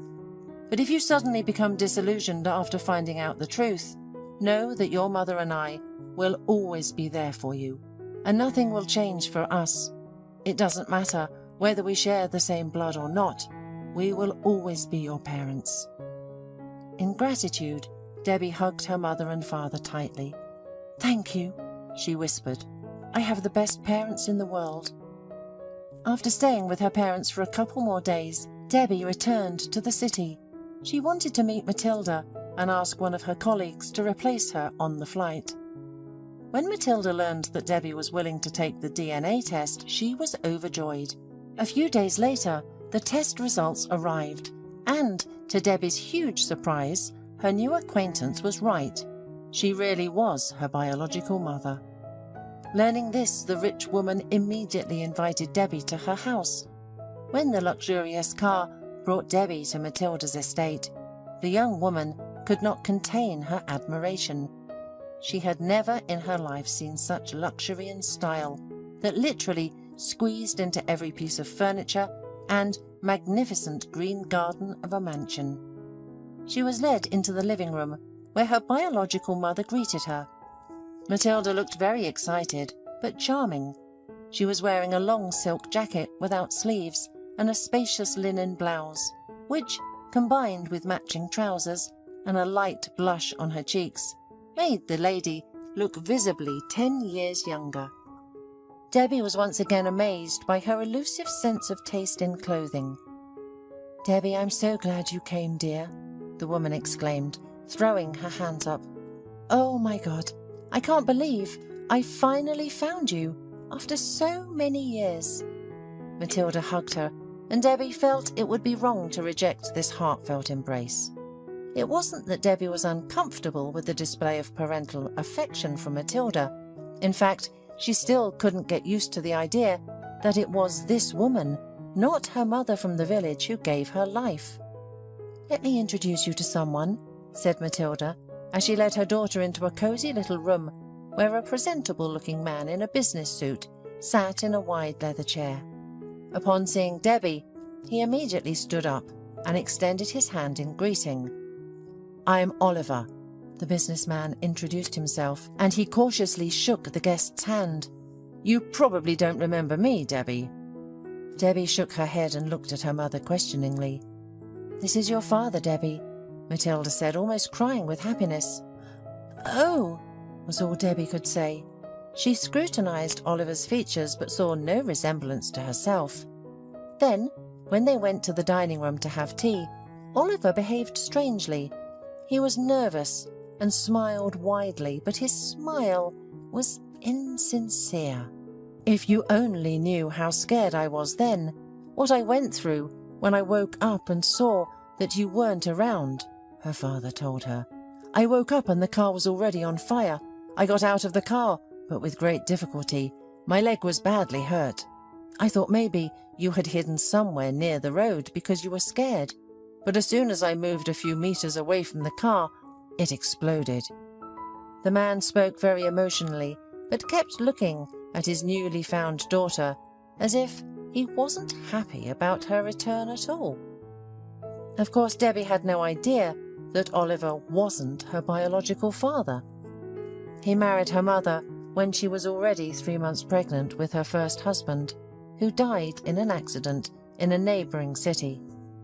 Arthur Clark, Debbie's real biological father, had made a deal with very unreliable partners who eventually arranged his death at a large residential complex construction site. Oliver Williams, a longtime friend of the Clark family, had been supporting the grieving young widow for many months. In gratitude, Matilda began to invite him to her home more and more often, and eventually married him. In reality, Debbie's stepfather had hated her since childhood. He always felt that she was a possible competitor, as he wanted to take over his deceased friend's business completely over time, and now he was unpleasantly surprised when hated Debbie suddenly reappeared years later like a ghost from the past and tried to upset all his plans. The most unpleasant thing for the businessman was that his wife was seriously considering bringing her daughter into their business. After the first meeting, Matilda started to invite Debbie to her house more and more often, and Debbie was of course happy to learn more about her past and get to know her biological mother better. At the same time, the young woman did not perceive her father at all, as if she felt he was not her real father. Matilda never said anything to her daughter about it, hoping that Debbie and Oliver's misunderstanding would disappear over time. "Matilda, dear, forgive me, but I don't understand why you're so fixated on the idea of Debbie becoming a full-fledged shareholder. After all, so much time has passed, and her profession is entirely different. She won't be able to become a decent business lady from a stewardess." "Excuse me for being so blunt," said Oliver. Matilda looked at her spouse with bewilderment. "Our Debbie is a descendant of the Clarks. She was raised by entirely different people, rural people, but that didn't stop her from graduating from school and college with honours. She knows 2 foreign languages perfectly. I'm certain that once she learns a little more and delves deeper into our business, our genes will definitely take their course." Oliver was beside himself with rage. He was at a loss for words, but he was not going to leave it at that. He began to think about how to get rid of this old thorn in his side. The point was that he already had his own trusted people in his wife's company, with whom he had been quietly engaged in fraud and embezzlement for a long time. They laundered money through third-party projects and transferred it to their personal foreign accounts. Oliver planned to fully subordinate the entire board of directors to himself to control all the resources alone. However, for this to happen, he needed to make sure that Matilda would not suspect anything. With the appearance of Debbie in their lives, Oliver's plan risked falling apart, and he intended to do everything possible to ensure that his stepdaughter never touched the inner workings of her mother's company. Summoning one of his shadow operation assistants to his office, Oliver told him, "It's time to take decisive action. This little stewardess is already planning to do an internship with our company. I need you to finish what I couldn't do many years ago." Oliver looked closely at the assistant and he turned pale, realizing exactly what the boss wanted from him. Then Oliver continued, "I set up that accident when I almost crashed with my adopted daughter. I thought I'd get rid of her while she was still little, and all the problems would be solved. For so many years I hoped that she disappeared somewhere in the woods and would never be heard from again. And now she has appeared and wants to try her hand at her mother's business." The assistant, listening to Oliver, swallowed in fear. He never thought that he would be asked to commit the most terrible crime that could exist in a civilized society. It was already beyond the pale. "I can't allow her to ruin everything that I have been collecting bit by bit for so many years. After all, I even brought her father, Arthur, into contact with those companions to eliminate him and so that Matilda would not find out anything. And now I have to do the same thing with her daughter." Oliver looked pointedly at the man standing before him. "But don't worry, I've thought of everything in advance. The day after tomorrow, I'll schedule a meeting in the park. In the evening, I'll say I want to talk to her without witnesses and discuss some prospects in our company. And then, you understand perfectly well what you need to do. Just make sure everything looks like a simple robbery. I don't want to be the first to be suspected." The assistant, though not happy with such a terrible task, agreed. What else could he do? After all, he was a person under duress. Debbie agreed to meet her stepfather without any ulterior motives, not knowing what terrible fate he had in store for her. Late in the evening, when the deserted space of the park was illuminated only by the weak light of evening lanterns, Debbie stopped near the agreed-upon meeting place with the businessman. The young woman did not suspect that Oliver was not her biological father, so she did not sense the danger emanating from him. Anyway, she explained their disagreements about her possible work in her mother's company by saying that they had not seen each other much in recent years. Debbie waited at the meeting place for at least half an hour before deciding to call Oliver. To her surprise, the mechanical voice on the other end of the line told her that the subscriber was out of range. "Strange," she said aloud, and she was about to go home when someone grabbed her from behind and covered her mouth with their hand so that she couldn't make a sound. "Stand still, otherwise I'll cut you like a sheep." She heard a male voice behind her, which seemed very vague to Debbie, but was still familiar. However, When the robber turned the victim to face him, Debbie's horror knew no bounds. The criminal turned out to be her ex-husband, Andy. He also did not expect to see his former spouse at the ordered location, and therefore, for the first few seconds, simply stared at her in silence, losing the gift of speech due to surprise. Andy didn't even bother wearing a mask, so he was sure he could quietly get rid of his victim. "Andy, is it really you? Are you alive?" Debbie struggled to say it, looking at her ex-husband straight in the eye. "But how? You died in that fire. The investigator told me." "Debbie," Andy interrupted her, still holding the woman in his steel embrace. "Believe me, I'm very sorry it turned out this way, but I didn't have any other choice then. They would have killed me." "Who?" Debbie didn't understand anything. "Mr. Connor with his cronies." Andy shook her by the shoulders. "I overheard one of them discussing how they were going to bury me somewhere in the forest. About a couple of weeks after that damned loan was given to me. So I decided to run away with the money. I staged my own death in the fire. I had to cheat them. Sorry, but I didn't have another choice." Slowly, the meaning of her husband's words began to dawn on Debbie. "So what was your plan?" she asked. "You were going to abandon me, get away the money, and leave me to be torn apart by these scumbags. Is that what you planned?" Debbie began to resist with all her might, trying to free herself from Andy's grip while showering him with accusations. "How could you do this to me? I loved you so much and trusted you so much." Her ex-husband only held her tighter and closed his eyes tightly. Of course, he did not expect anything like this from his plan. When he faked his own death in the fire and disappeared with the gang's money, for a while he thought he had completely robbed Mr. Connor, and his gang didn't have any leverage over him, but he couldn't imagine that they would demand his wife pay back the debt. Having squandered all the money in a short period of time and being left with literally nothing, Andy somehow managed to make himself new documents and use them to get a job at Matilda's company.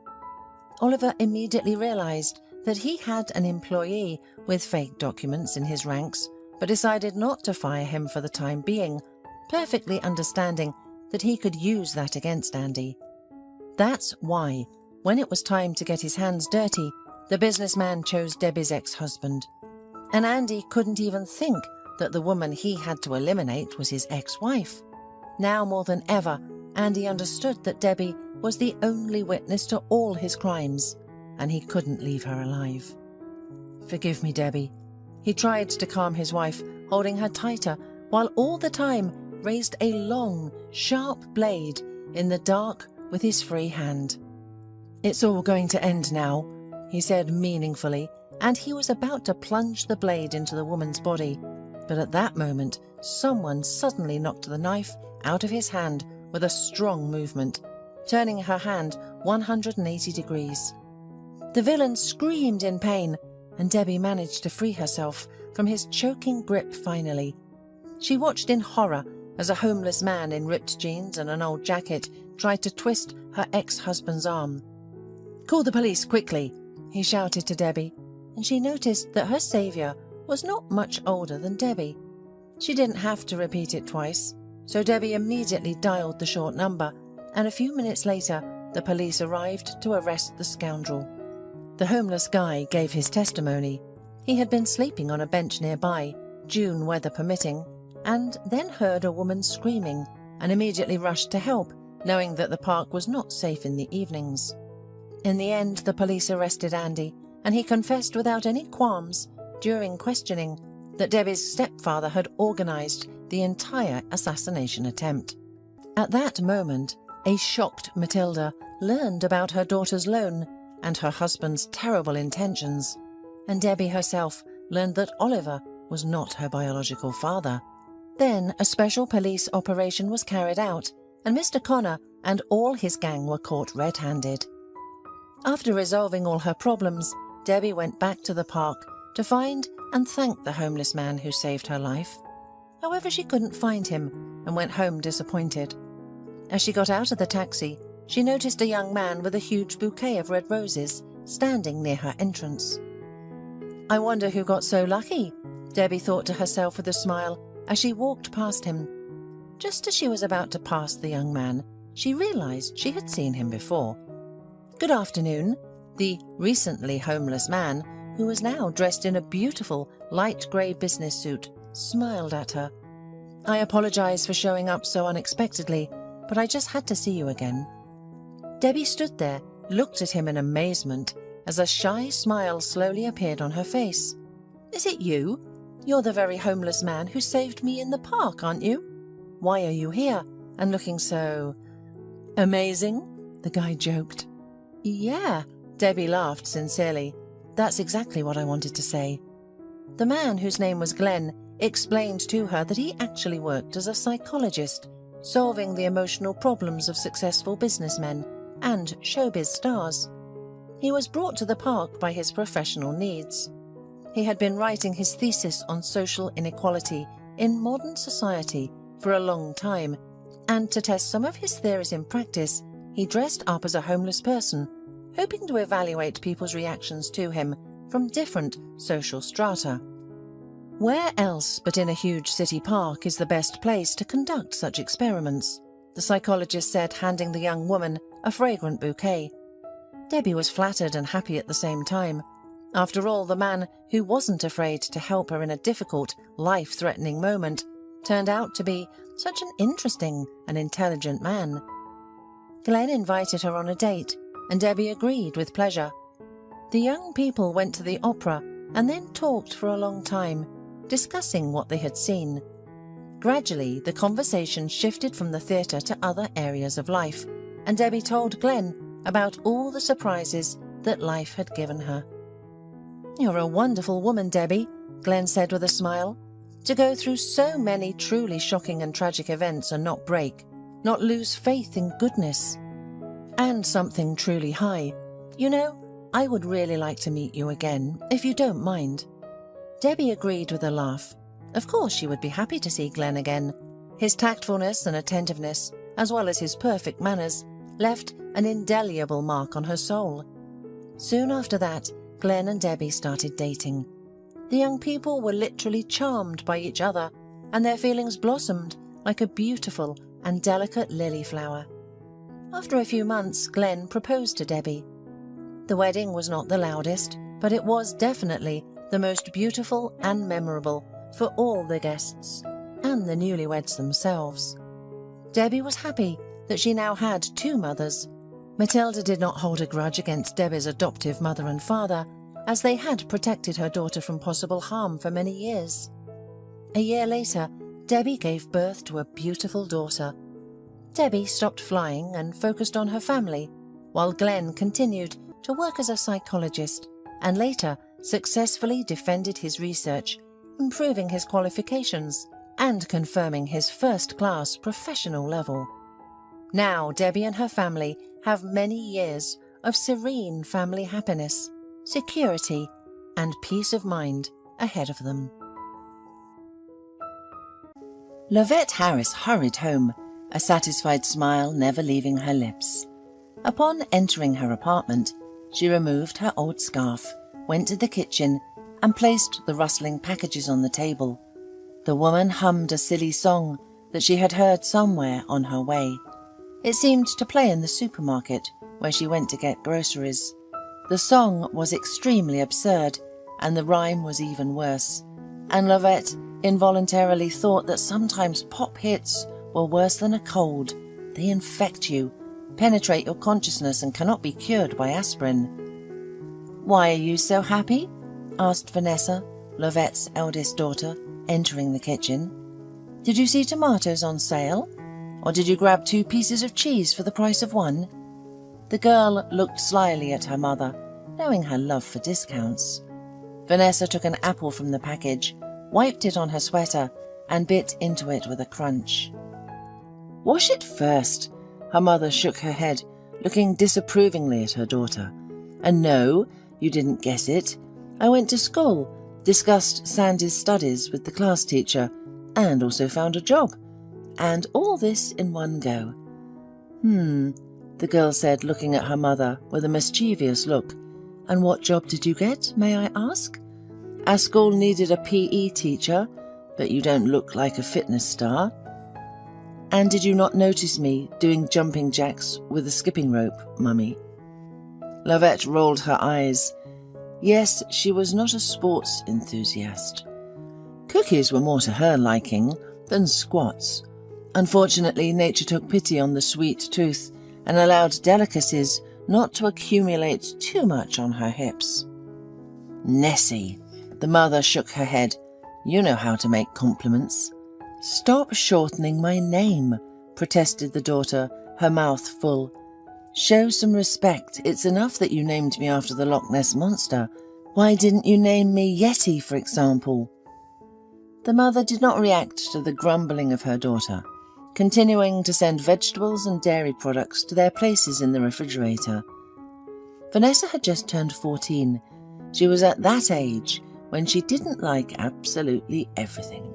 The teenager was dissatisfied with her school studies, picky teachers, the existence of her younger sister, who dragged her things, the impossibility of buying a new smartphone with a stump of an apple on the back panel, and even the colour of the sky. It was either too cloudy or too clear. The girl expressed her dissatisfaction violently. She cried into her pillow, slammed the door so hard that the whole apartment shook, and listened to music at full volume. Lovette treated the rebellious period with Buddhist calmness. She accepted her daughter with all her quirks and tried to support her when necessary.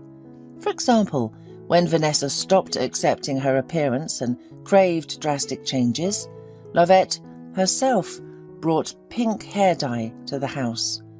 They had been laughing for a long time because they not only dyed strands of Vanessa's head, but also half of the bathtub. Lovette's childhood was not a rainbow, therefore she tried her best to make her daughter's childhood happy. However, there was not enough money. That's why the woman took a second job, which she could combine with her position as a nurse. "I won't be a PE teacher," exclaimed Lovette. "The school needs an additional cleaner to help out. They pay well, after all. Your school is not an ordinary one. Sandy's homeroom teacher told me about it." The mother also discussed the schedule, the promised amounts, and the fact that both of her daughters would be fed for free thanks to her employment. But Vanessa was no longer listening. The daughter stopped chewing the apple and could not swallow the piece remaining in her mouth. She looked at her mother in shock, not believing her ears. Vanessa hoped her mum was joking. "Are you kidding?" she asked as she struggled to swallow her apple. The unchewed piece of fruit lodged in her throat, making it hard to breathe. Snow White probably died like that, she thought to herself, feeling nauseous. "What are you talking about?" Mum blinked in surprise. "You're joking, right?" Vanessa raised her eyebrows. "Are you getting back at me because I didn't call you a fitness model?" Lovette looked carefully at her daughter. Then she sighed, put aside the yogurt pack, and sat down on a chair. "Nessie," Mum started calmly, "what's wrong again?" "Are you serious?" Vanessa exploded. "My mother will be a janitor at school. Seriously, Mum, do you want me to turn into a laughingstock? A pariah?" "What nonsense is in your head?" Lovette frowned. "It's not nonsense, it's reality. You yourself said it, that my school was not an ordinary one. There's a social gap between me and my classmates. They're all rich kids, do you understand?" The girl said this, falling into hysteria. "I'm already exhausted trying to keep up with my wealthy friends." "You're exhausted." Lovette couldn't take it anymore and was offended by her daughter. "Maybe it's me who works like a horse, trying to provide you and Sandy with the best education and a decent future. I pay for your education, your clothes are fashionable, and I took out a mortgage on this apartment so that both of you could have your own room, and you turn up your nose at how I make money." It became hot in the woman's chest and a tight knot twisted in her stomach. She looked at her daughter, feeling hurt. After all, the girl was no longer a baby and should understand that money doesn't grow on trees. "It's my fault." Lovette scolded herself in her thoughts. I spoiled her and indulged her whims, she realised. Lovette now understood that her daughter's self-esteem at her age depended on material possessions. With the transfer to a new school, Vanessa began to demand expensive gifts that the family couldn't afford. Lovette tried to find a balance, occasionally allowing her daughter to have expensive items for holiday, or if she saved up, for them herself. She taught Vanessa to value money, or so Lovette thought, but apparently she was mistaken. "No, Mum," the girl whined, stomping her foot. "You won't be a janitor. I'll be ashamed of you." "It's not shameful to work," her mother said firmly, signalling the end of the conversation. "We'll need the money, Vanessa. Deal with it. It's settled." Vanessa turned like a ripe tomato, shaking with anger. Her lips, painted with pink, glittery lipstick, twisted. Tears welled up in her eyes. "Don't you dare!" she yelled, throwing the apple core on the table. "Don't you dare come to my school and embarrass me, do you hear me? I don't want to be the daughter of a janitor." With these words, the teenager rushed out of the kitchen, slamming the bedroom door behind her. Lovette wanted to talk to her daughter, but stopped after taking a couple of hurried steps. She looked at the honey cake she had bought, but hadn't taken out of the bag. The woman had wanted to celebrate with her daughters that they would have an additional income now. Lovette sighed and put the box of honey cake, which the sisters loved so much, in the fridge, allowing herself to close the door with a bang. Vanessa walked through the school with her friend. She always took a spot in the middle between Erica and Rena. Vanessa had worried about fitting in when she transferred to a posh school, but she found friends quickly. All the rumours about bullying in the middle class turned out to be just gossip. No one poured glue on her chair, threw notebooks in the trash, or stuck gum in her hair. Although Vanessa wasn't sure if her classmates would be as favourable to her if they knew her mother was a nurse and a cleaner at school. That's why she told them that her mum worked in a cool clinic. Since she was surrounded only by the children of businessmen, politicians and celebrities, they themselves finalised the continuation and status of Lovette Harris. Classmates for some reason decided that Vanessa's mum was the head doctor. Vanessa did not correct them and explained that her mum was just a nurse. And how could she explain it? Erica's dad was a deputy and Rena's was a supermarket chain owner. And could she, a cheap candy, stand in the chocolate row with such a family? So Vanessa kept the truth out of her mouth. She had already learned how to lie for no reason at all. She didn't invite anyone to visit her, saying that her mother works hard and rests. Another time, she lied about the renovation. The third time, she said that some friends from Europe had come to stay and took the empty rooms. "Look," whispered Vanessa to her friend Erica. "Kevin is standing there." Vanessa raised her head and immediately blushed thickly. She liked Kevin Stapleton. It seemed that the boy reciprocated. He even bought her chocolates a couple of times, but to cover it up, he tested the others as well. A smile appeared on Vanessa's lips, but after a moment it abruptly faded. The girl's ruddy cheeks turned pale, as if the blood had fled from her face all at once. Almost beside Kevin stood her mother, dressed in a grey robe with a bandage on her head, under which she hid her thick blonde hair. On her hands, as befitting a cleaning woman, were long yellow gloves.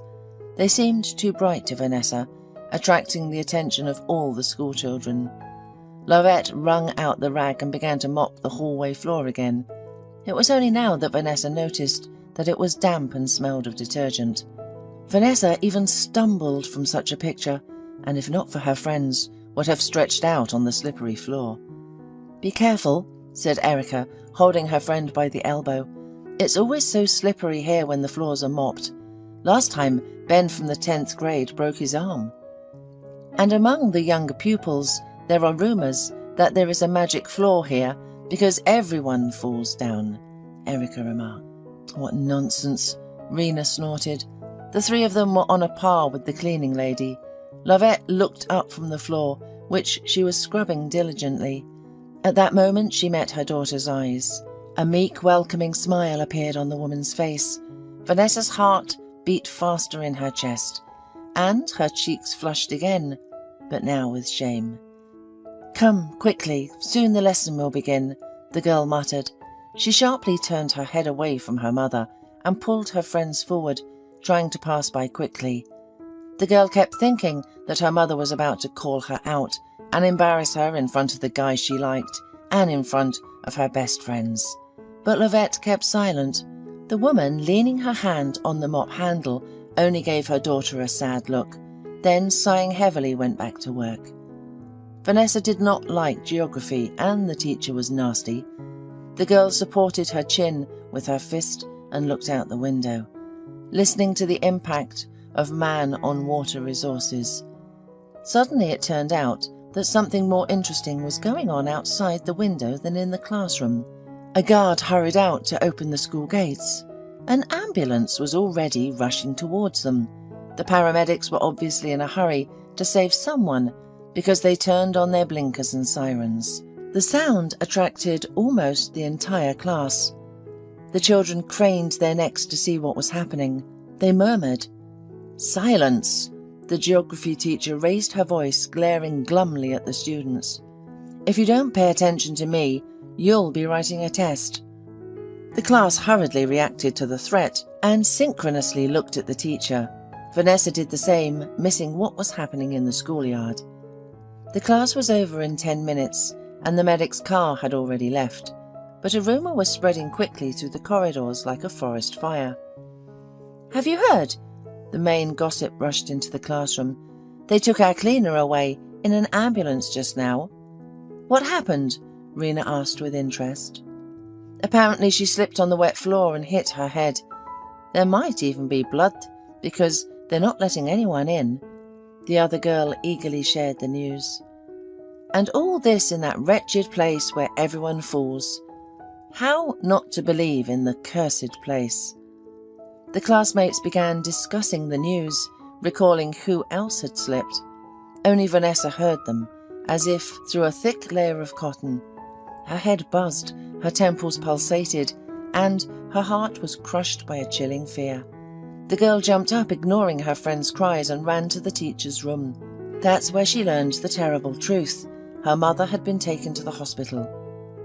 "Let's go, Monkey," Vanessa said, taking her little sister's hand to lead her to school. "Will Mummy be back soon? I miss her," pouted Sandy. "And you're not good at braiding my hair, and you don't cook well." The older sister lightly pinched the girl's side. She didn't get mad at Sandy because she saw how much she missed Mum, so she misbehaved. Vanessa missed her too. Her mother had a head injury and was in treatment. That's when the doctor told Vanessa that her mother needed rest. "I'm not sure that she slipped," the doctor said. "It seems she passed out from exhaustion. She works a lot, doesn't she?" Vanessa just nodded, lowering her eyes to the floor. She felt ashamed because her mother worked hard for her and her sister. And instead of being grateful, she received demands and reproaches. "Will she be okay?" asked the schoolgirl quietly. "We'll let you know if anything changes before she regains consciousness," said the doctor. "Do you have anyone to take care of you?" "Yes," Vanessa lied, deciding to take care of herself and her sister. On the first night they spent together without their mother, Vanessa slept next to Sandy, who was very worried and cried a lot. She told her fairy tales like her mother used to, until the girl fell asleep.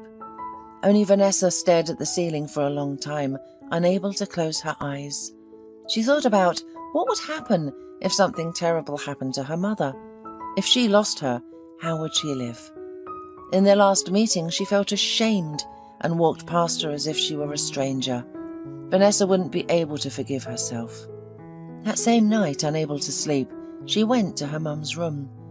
The girl sorted her things and tidied up, even though it was well past midnight. There, Vanessa found her mother's notebook, in which she recorded expenses and the family budgets. Seeing the last entry circled in bright marker, Vanessa burst into tears. Tears dripped onto the lined pages, smudging the ink, but the girl couldn't stop. She understood why her mother had been working harder. Lovette was saving up for a trip to the sea. Vanessa was obsessed with the idea, and she didn't even know that for her birthday, which was in July, her mother had planned to give her the most desired gift, a trip to the sea. She had saved the necessary amount listed in the notebook.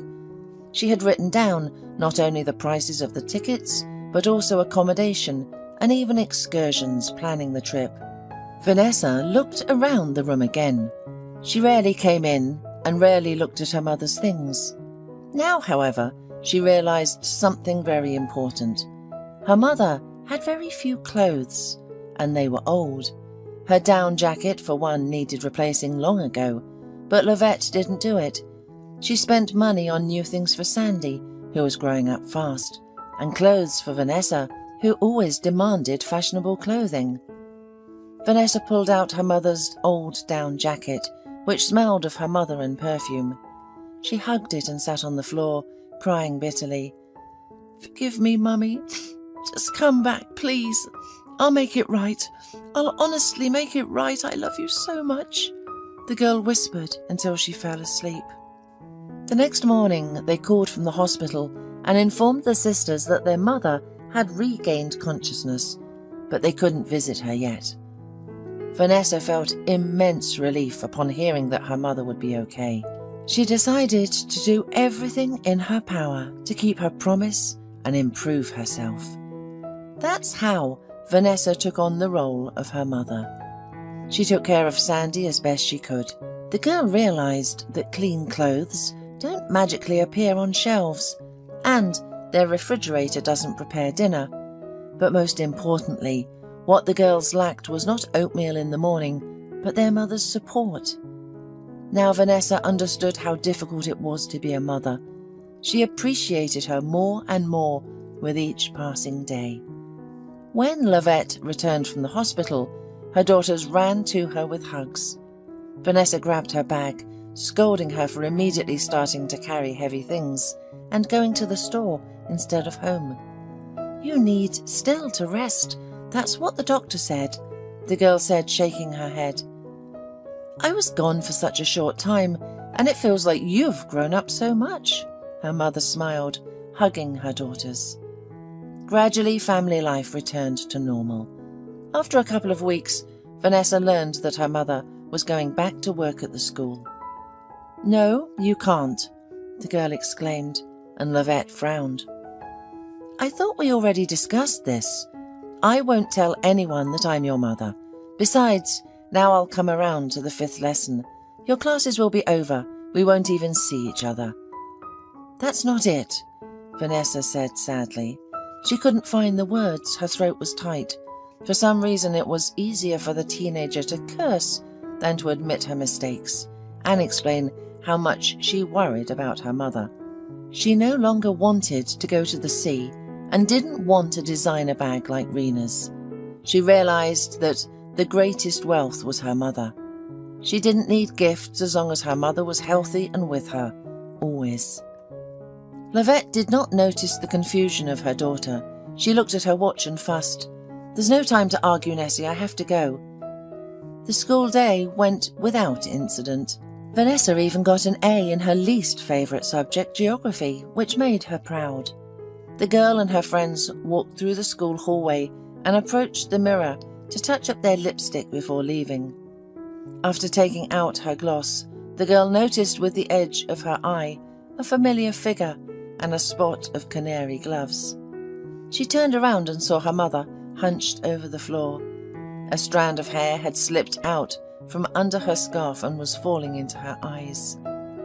Lovette stopped working a couple of times, trying to move it with her elbow so as not to touch her face with her gloves, but it stubbornly returned to its place. When Lovette lifted her head again, she saw her daughter. She froze in place, looked at her friends, then turned sharply, hiding her face. Vanessa's heart tightened in a vice. She threw her lipstick back into her bag. It was the same expensive lipstick she had begged her mother for and received as a gift. "Girls, Vanessa called out to her friends decisively. "I'm sorry, go without me. I want to help my mum."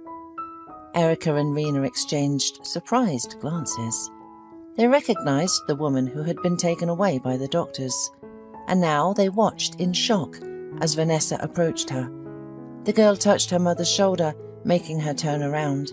Lovette was surprised, even scared, when she noticed her daughter. "What's wrong, Nessie?" she gasped. Meanwhile, Vanessa smiled and fixed her mother's hair so it wouldn't get in the way. She rolled up the sleeves of her shirt. "What can I help you with, Mum? We'll get it done faster together, and then we can go home," she suggested.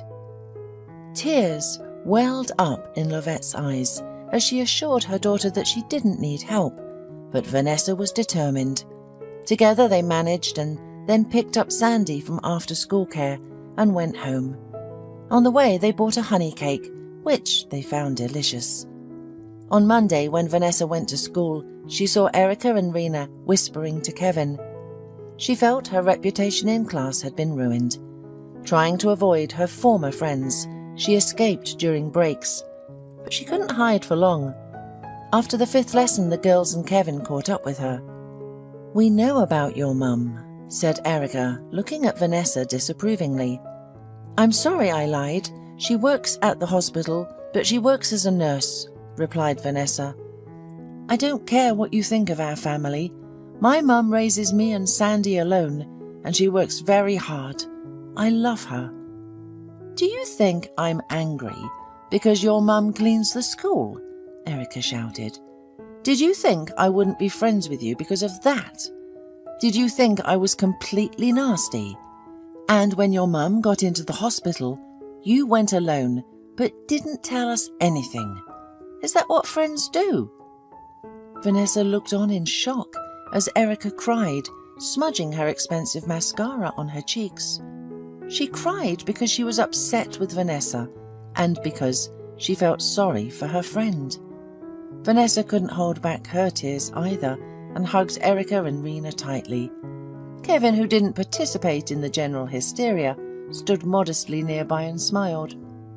However, the big surprise for Vanessa and her mother was that the daughter of a politician and the daughter of a businessman teamed up to help them. Kevin carried buckets of water, and the work went quickly and very cheerfully. As a reward for their help, Lovette invited her friends over. Vanessa finally brought them home without making up any stories. The girls were thrilled with her room because her mother allowed her to put up her favourite posters and decorate it to her taste. Their own rooms looked like museums and were the work of designers. "I don't even like pink," Rena complained, "but it's apparently trendy. So my walls are pink, and even my furniture." Erica played with Sandy, and it turned out she loved children. Kevin couldn't tear himself away from the home cooking. "We have a home cook," he said with a mouthful. "He cooks something very fancy, healthy, and absolutely tasteless. Can I come to you more often?" Seeing the plea in the boy's eyes, Lovette and Vanessa just laughed and said he could come whenever he wanted. Vanessa realized that happiness is not something that can be bought. True happiness is free, and it has always been nearby. It's sincere friendship and love from a mother and sister. And she also knew that they would go to the sea. Only she would help earn the money herself. After all, it was her turn to make gifts for her beloved mother. Kimberly vividly remembered the day when Ellen first appeared on their doorstep. Her grandmother brought her to the house, holding her hand. The skinny, frightened girl tried to hide behind the woman and did not dare to look up. Kimberly remembered how decisively she reached out her hand to Ellen and cheerfully offered, "Let's make friends. My name is Kimberly, and this is my grandmother." These words made the strange girl even more confused, and tears appeared in her eyes. "No, mine," she said quietly. Greta decided to intervene so that the girl's introduction did not turn into a quarrel. In a conciliatory tone, but strictly enough, she said, addressing both of them, "Now, I am your common granny, and I do not allow anyone to argue and quarrel. We will live peacefully and amicably, and you will definitely become real sisters." With these words, she pulled both orphans to her and hugged them with all the tenderness and love that her big heart was capable of. Kimberly immediately found out that the new girl was a year younger than her, and this discovery calmed her down a bit. Feeling more grown up at 6, she decided to take care of her newly acquired younger sister. Ellen, who had recently lost her mother, often cried at first and asked Greta to take her to her. Kimberly saw that her grandmother was very upset every time she heard these words. She used to take Ellen on her lap and began to calm and comfort her. It made Kimberly sad too, and in such moments she moved closer to her grandmother and tried to press her cheek, at least a little, against the warmth of her body. Grandmother always smelled perfect, sometimes of apple soap, sometimes of sweet baked goods, and sometimes of mint tea, which she loved to brew in a small old teapot with a chipped spout. Kimberly never knew her mother. Greta's daughter died in childbirth, and her grandmother replaced the little girl's mother at birth. She also did not remember her father. Her grandmother told her that for the first 6 months he lived with his daughter, then went to another city to earn money, and only appeared in their house a few times when he came to the city to reissue some documents. In the last few years, there was no news of him, but Kimberly herself did not remember him. He remained for her as an unknown with an old picture. Greta often told Kimberly about her mother. The girl loved to go through her mother's pictures in an old album, where she was a very young girl with braids sticking out in different directions. Kimberly found out where Ellen had come from in their house much later. Just one winter evening, her grandmother decided to tell the girls about her acquaintance with Kimberly's mother. "I was working as a nurse at our local hospital at that time. Maggie, my daughter, was still small, and I gave birth to her late, at 40. And your mother, Ellen, I was like a mother to her, because there was almost a 20-year age difference between us. We worked together with your mother, Ellen, for almost 15 years. She, like me, could not give birth to a child for a long time. I remember how she often complained to me, and I comforted her and said, 'Look at me.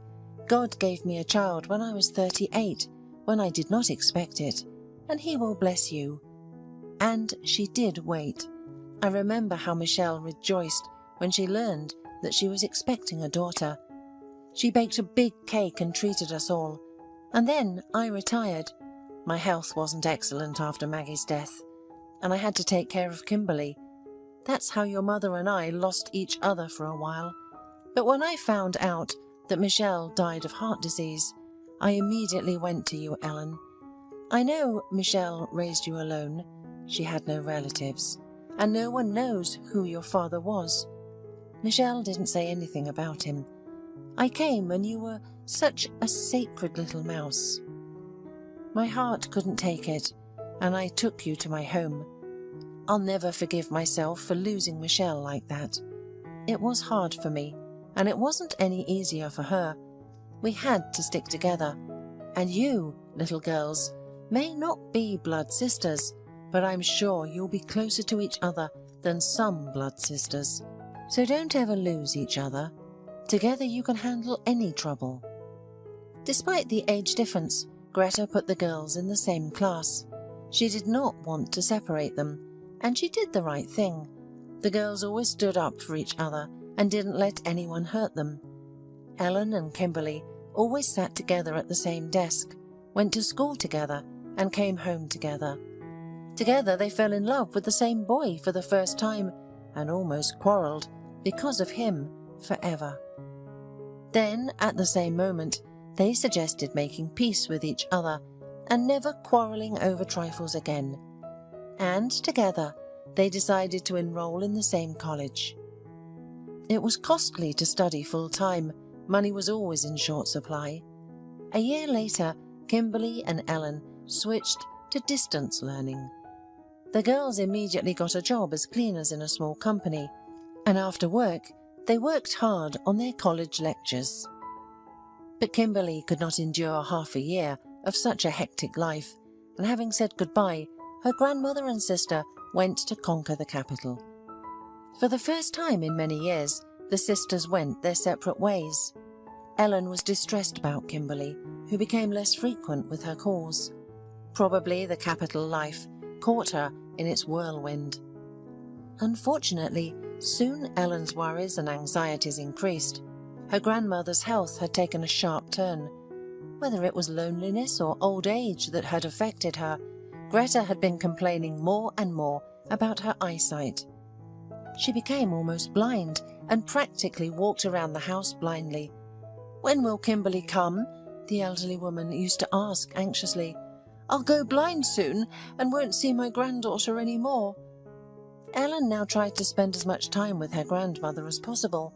This became increasingly difficult because Ellen had met a man, and one day the young woman confessed to her grandmother that he had already proposed to her. "How wonderful, granddaughter! We will have your wedding, and Kimberly will come too. It will be so good. I've already given up on seeing her again. Our dear capital dweller has forgotten about us," Greta said. Ellen called her sister, and she seemed happy for her, but Kimberly's voice was somewhat distant and seemed a little upset. "What's going on with you? Why haven't you called? Grandma has become very ill. She sits by the window more and more often with your pictures, and even though she can hardly see anything, she tries to catch a glimpse of you on the path leading to the house. Are you going to come to my wedding at least?" "Ellen, I'll try my best. I'll come, and you'll see for yourself what's going on with me. I don't know if our meeting will be happy or not, but I simply can't miss admiring you in your wedding dress." Kimberly's strange hints aroused even more suspicions, and Ellen couldn't sleep and kept thinking about what her sister was hiding from her. She never told them the time of her arrival, and the elderly lady watched her granddaughter from her unchanging post, catching the first rays of the sun. "Ellen, look who's coming!" she would shout every time a shadow appeared on the horizon. "No, Grandma, that's not Kimberly. That's Mr. Smith going to the store." "And who's behind him?" "Oh, that's Mrs. Campbell carrying the mail." When Kimberly finally appeared on the path in front of the house, no one ever believed it was her. But the woman didn't look like herself at all. She had dyed her long blonde hair a dark chestnut colour. But that wasn't what bothered Ellen. Kimberly was at least 6 months pregnant. Greta did her best to see her beloved granddaughter and couldn't believe that the plump woman was her tiny, fragile Kimberly. "Yes, it's me, Grandma," Kimberly laughed, and Greta cried with joy. "This is my Kimberly's voice. Come to me, baby, and let me hug you. How big you've become. Are you pregnant?" "Why didn't you tell us anything?" Ellen asked, hurt. "Are we strangers to you?" "What's there to say? You see, I went to the capital and achieved success and recognition," Kimberly replied bitterly and sarcastically. "My job was the simplest. I was a waitress in a restaurant. Now I don't work there anymore. They asked me to leave. My belly is too big. I've returned to you for good, if you'll have me back." "Of course we will. And what about the father of the child?" "Father? Well, he doesn't need me, and he doesn't need my children either." "Children? Are you having more than one child?" "I'm expecting twins. That's why my belly is so big. I only found out recently." "So it turns out I will soon be an aunt twice," Ellen exclaimed happily and hugged her sister. Then Kimberly and Greta also sat hugging each other for a long time. Kimberly cried like a child, complaining about her fate, and her grandmother pitied her like she did when she was a child. "Kimberly, what happened to your man? Did he chicken out?" Greta asked carefully. "Perhaps he got scared, or maybe he listened to his mother. I thought he loved me and I trusted him, but it turned out to be a mummy's boy. His mother told him to leave me, and he obeyed like a trained puppy. I cried for a whole week. I couldn't even go to work, and when I finally did, I was told that I was laid off. I tried to find a job in the capital, but worked somewhere else for a while. But who needs a pregnant woman? It's a good thing Ellen called and invited me home.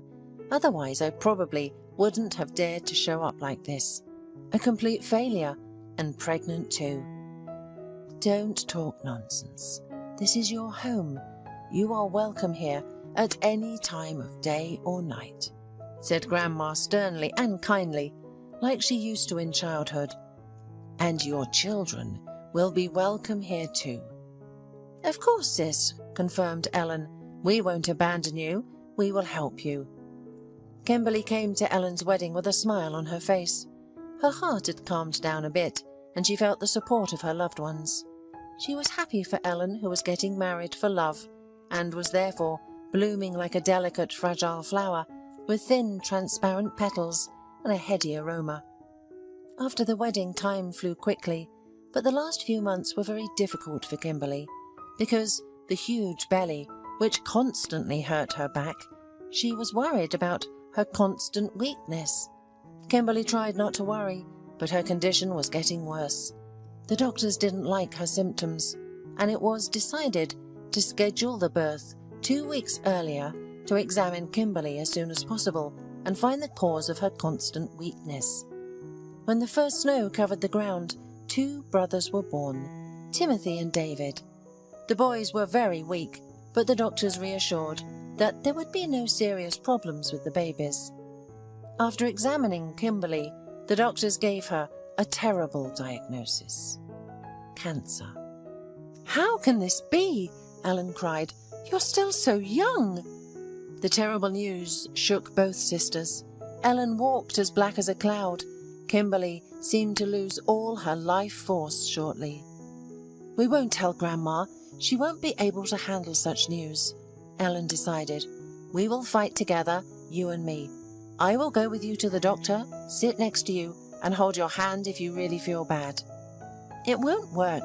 One of us has to be with the children, and we'll have to tell Grandma, otherwise she'll never forgive us. I'll try to pull through for the sake of the children. I have to live so that my babies won't be orphans like us. But when the apple trees bloomed in the garden, they buried Kimberly. Cancer destroyed her in a matter of months, giving her no chance to fight for her life. During those few months that Kimberly was dying of a terrible disease, everything around her was falling apart. Ellen and her husband's relationship gradually deteriorated. Their newly blossoming love couldn't withstand the heavy trial. Ellen was constantly with her sister and her babies, and her husband was moving away from her more and more. Ellen saw this, but she couldn't sacrifice her sister for the sake of a man. Grandma had finally gone blind. The terrible news of her granddaughter's illness fell on her like a huge stone. She seemed to have cried out the remnants of her vision, and now lived in complete darkness. The only ones who made both women at least a little happy were Timothy and David. The boys were growing stronger every day. What will happen to the kids now? Greta looked into the void in front of her with her sightless gaze. I guess you'll have to put them in an orphanage, Ellen. It's a pity for the boys, but I can't take care of them myself. I need help myself. And you're still so young. Your family is falling apart. You've had enough of taking care of everyone with us. It's time for me to think about myself. What are you talking about, Grandma? Ellen protested, hearing her words. You didn't give me away to an orphanage, but now you are suggesting to give up Kimberly's children away. I'll never abandon her promise, and I'll adopt them. If my husband doesn't support me, let him go. Why do I need a man who won't lend a hand in a difficult moment? Ellen, my girl, how will you cope alone? Grandma, remember how you told Kimberly that there are good people around? I'll manage somehow, and you, for now, will help me with your kind words, if not deeds. Pressing the little ones to herself, hugging their little warm bodies, and remembering her dead sister, Ellen often cried, softly and bitterly. She did not want to upset her grandmother, and tried to seem strong, but she was terribly scared inside. The children's welfare authorities could easily take the boys away from them. To adopt the boys, it was necessary that Ellen's husband gave his consent, but he categorically refused. Divorce loomed on the horizon, but Ellen didn't know if it would solve the adoption problems. And then she decided to find the boy's father. Ellen remembered what Kimberly said about him, a weak-willed mama's boy. Maybe he didn't know anything about their fate or about the children. After all, he was sent somewhere in France for an internship at some Michelin restaurant. Ellen was determined to find him in the capital, but first she had to solve the problem of who would temporarily take care of the kids and the grandmother while she was away. But the world is not without kind people, as her grandmother used to say. After agreeing with kind neighbours to look after the children and grandmother, Ellen headed to the capital. She only knew that the child's father's name was Peter, and he was the administrator of a restaurant that belonged to his mother until they sent him away from his pregnant fiancée. On her first day in the city, Ellen found the place where his sister Kimberly used to work. The capital's restaurant was very respectable and clearly brought a considerable income to its owners. "Hello, I need Peter," she decisively announced to the waiter in the way. "Mr. Barron," he clarified. "Yes, probably. He worked here as an administrator. 2 years ago? He's the owner's son." "We have a different administrator now. Maybe you need to go to him, or—" "I don't need an administrator. I need Peter. I have a personal matter with him." All the way through, Ellen turned herself into the fact that she wouldn't be timid in front of the capital folks. There was too much at stake, and she, realizing this, spoke confidently and even too arrogantly. But the experienced waiter just smiled and said, "Mr. Barron is on a procurement run now, but his mother is here. Maybe you want to talk to her?" "Great, she's the one I need. Let me through." And Ellen resolutely walked into the hall. There were many visitors, but with some unerring intuition, she identified the owner as a stately, slender lady, closely watching how a young man and men in impeccably formal uniforms were bustling between tables. She remembered what Kimberly told her about the rules at the previous job: no frivolity with customers, no romance between employees. "Mrs. Barron, hello. I'm here on behalf of Kimberly. Do you remember Kimberly Dewar?" Ellen went on the offensive right away. "Quietly, girl, there's no need to shout. Let's go to my office and talk calmly there." They went into the director's office, and Constance gestured for Ellen to sit down. "Who are you to Kimberly?" Constance asked. She tried to remain calm, but it was clear that she was nervous. "I'm her sister." "And what do you want, sister? Money? A job?" The woman literally hissed, her whole body beginning to shake with anger. "Did you know she was expecting a baby?" "Of course you have known. She gave birth to twins." "Excellent, congratulations, but what does that have to do with me?" "You have nothing to do with it, except that you did everything you could to make the children grow up without a father." Both women were so excited about the conversation that they didn't notice Peter entering the office. He was still a very young man, but it turned out that the last 2 years spent in France among grown-up, independent and enthusiastic people, far away from his authoritarian mother, had not passed without a trace for him. And the last thing Ellen said was overheard by him. "Mum, I don't understand. What children?" "Son, it's none of your business. This woman got the wrong address and she's leaving," Constance said, glaring threateningly at Ellen. But she had picked the wrong person to threaten. The once delicate and frail Ellen had turned into a tigress after a year of suffering and loss, ready to fight to the death for her children. "You are mistaken, Ma'am. I am in the right address, and it's not your business at all. I am here for Mr. Barron." Ellen stressed the surname, showing the young man that he was a grown-up who should answer for himself and his actions. "Mum, leave us. Peter asked his mother. "Don't listen to this troublemaker, Sonny."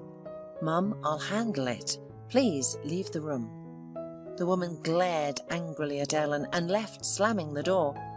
To say that Peter was shocked after hearing Ellen's story would be an understatement. He didn't try to justify himself. Ellen already understood that he had no idea that his ex-girlfriend had given birth, let alone to twins, and the news of Kimberly's death had left him stunned.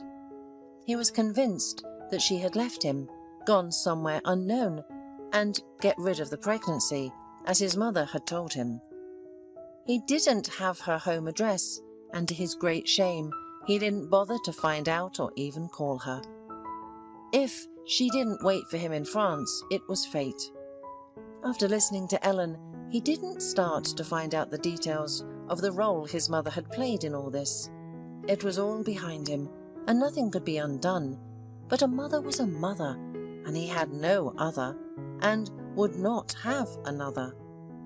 But he had children now, and there was Ellen, whom they considered their mother, and there was an elderly woman who raised Ellen and Kimberly.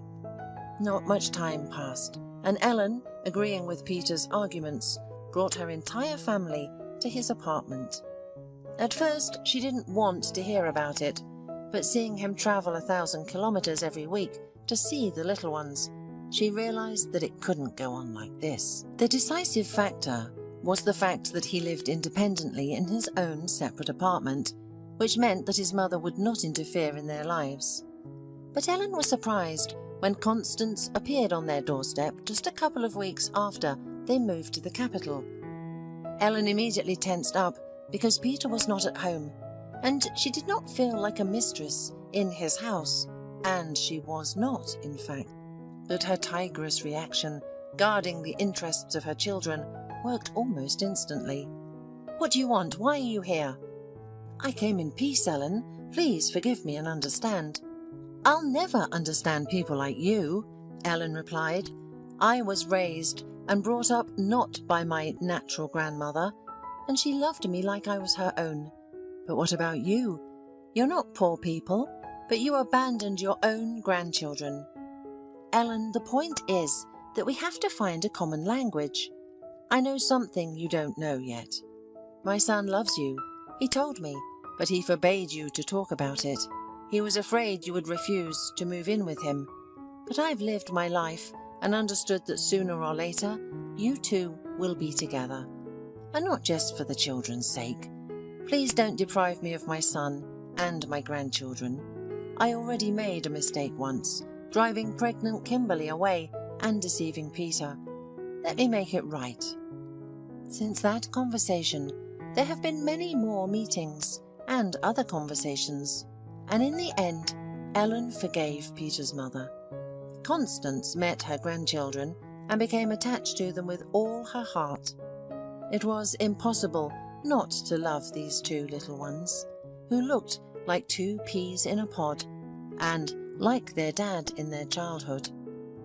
A little more time passed, and Ellen and Peter got married, and soon Ellen told her grandmother that she would become a great-grandmother again.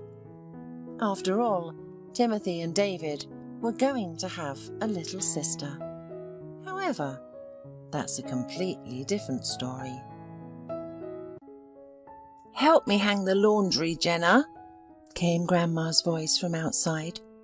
Jenna never refused her grandmother's requests for help around the house. "Well, the laundry is almost done. Let's go cook dinner," suggested the grandma 10 minutes later. Though they lived only the two of them, with no one else to feed, they still prepared Sunday dinner on weekends on a regular basis. They always covered the round table with a white tablecloth, put Grandma's favourite set on it, decorated it with unpretentious bouquet of flowers, and put the most delicious food on the table. It had always been a tradition in their little family. "Well, even though there are no men in the house, we will pamper ourselves," Mrs. Fox liked to say. "You know, Jenna, even a family as tiny as ours must have traditions.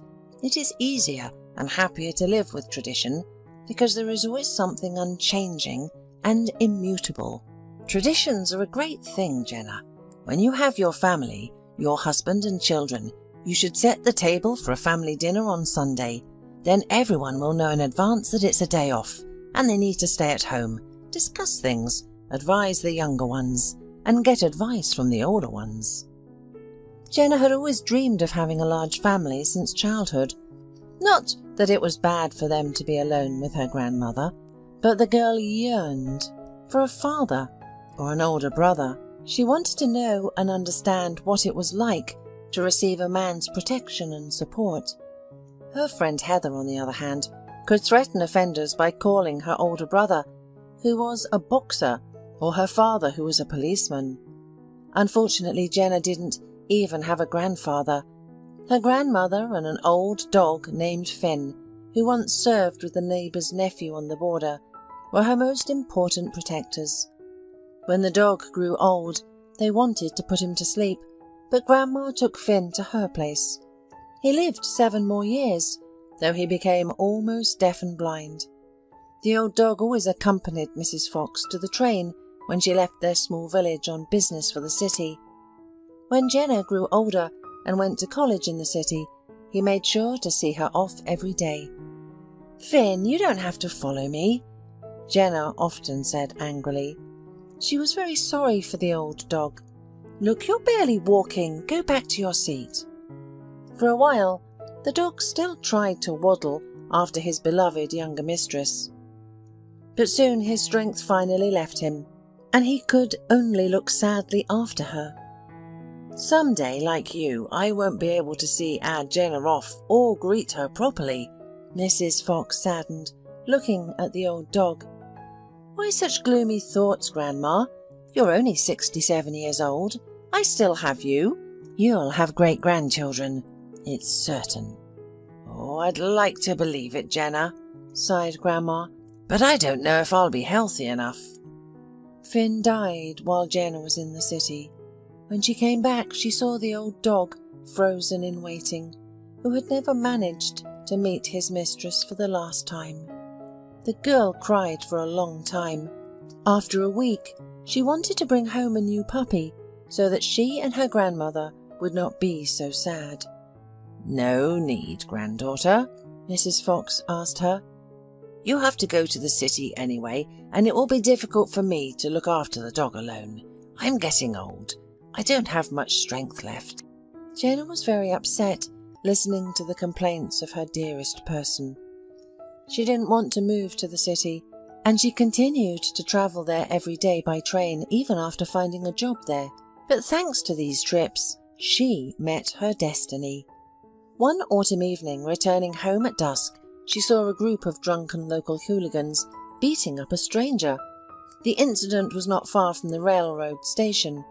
Apparently he could not leave this inhospitable neighbourhood in peace. While Jenna was running to the location where the fight had taken place, the attackers had already fled. It wasn't surprising that they quickly left, because the girl screamed at the top of her voice and called the police. The poor guy was lying in a pool of his own blood, with a broken nose and a couple of broken ribs. It was not easy for him to stand up either. Jenna called an ambulance, and, not wanting to leave the stranger alone in a strange city, went with him to the hospital. David, as the guy's name was, turned out to be an interesting man. He and Jenna became friends, and the girl began to visit him in the hospital, where she also met his parents. "Jenna, you're like a guardian angel for our son. If you hadn't arrived in time, who knows how things would have ended," said David's mother one day. The guys who attacked David were found. As it turned out, the drunken group spotted a stranger, and alcohol, as was often the case in such situations, gave them a sense of permissiveness. One thing led to another, and David was drawn into the fight against his will. And when the passion settled down, his attackers didn't even remember why they had attacked a stranger. "You'll be like a daughter to us now, Jenna. Come to visit. My husband and I will always be happy to see you," David's mother persuaded Jenna. The man was discharged from the hospital, and his parents came to take him home. David and Jenna smiled conspiratorially at each other. They had not yet told David's parents that they had decided to get married. "Mum, you won't believe this, but you're really going to see a lot of Jenna now," David informed them with a wink. "You have no idea how often. I invited Jenna to come and live with us. We've been a couple for 2 weeks now, and yesterday I proposed, and Jenna agreed. So, get ready, Mum, for the wedding." David's parents were surprised by such a hasty decision by the young couple, but on the other hand, they were happy for their son. They liked Jenna very much, and they were glad that the girl who had so touchingly taken care of their David all this time would become his wife. "Don't worry about me, Jenna," her grandmother comforted her.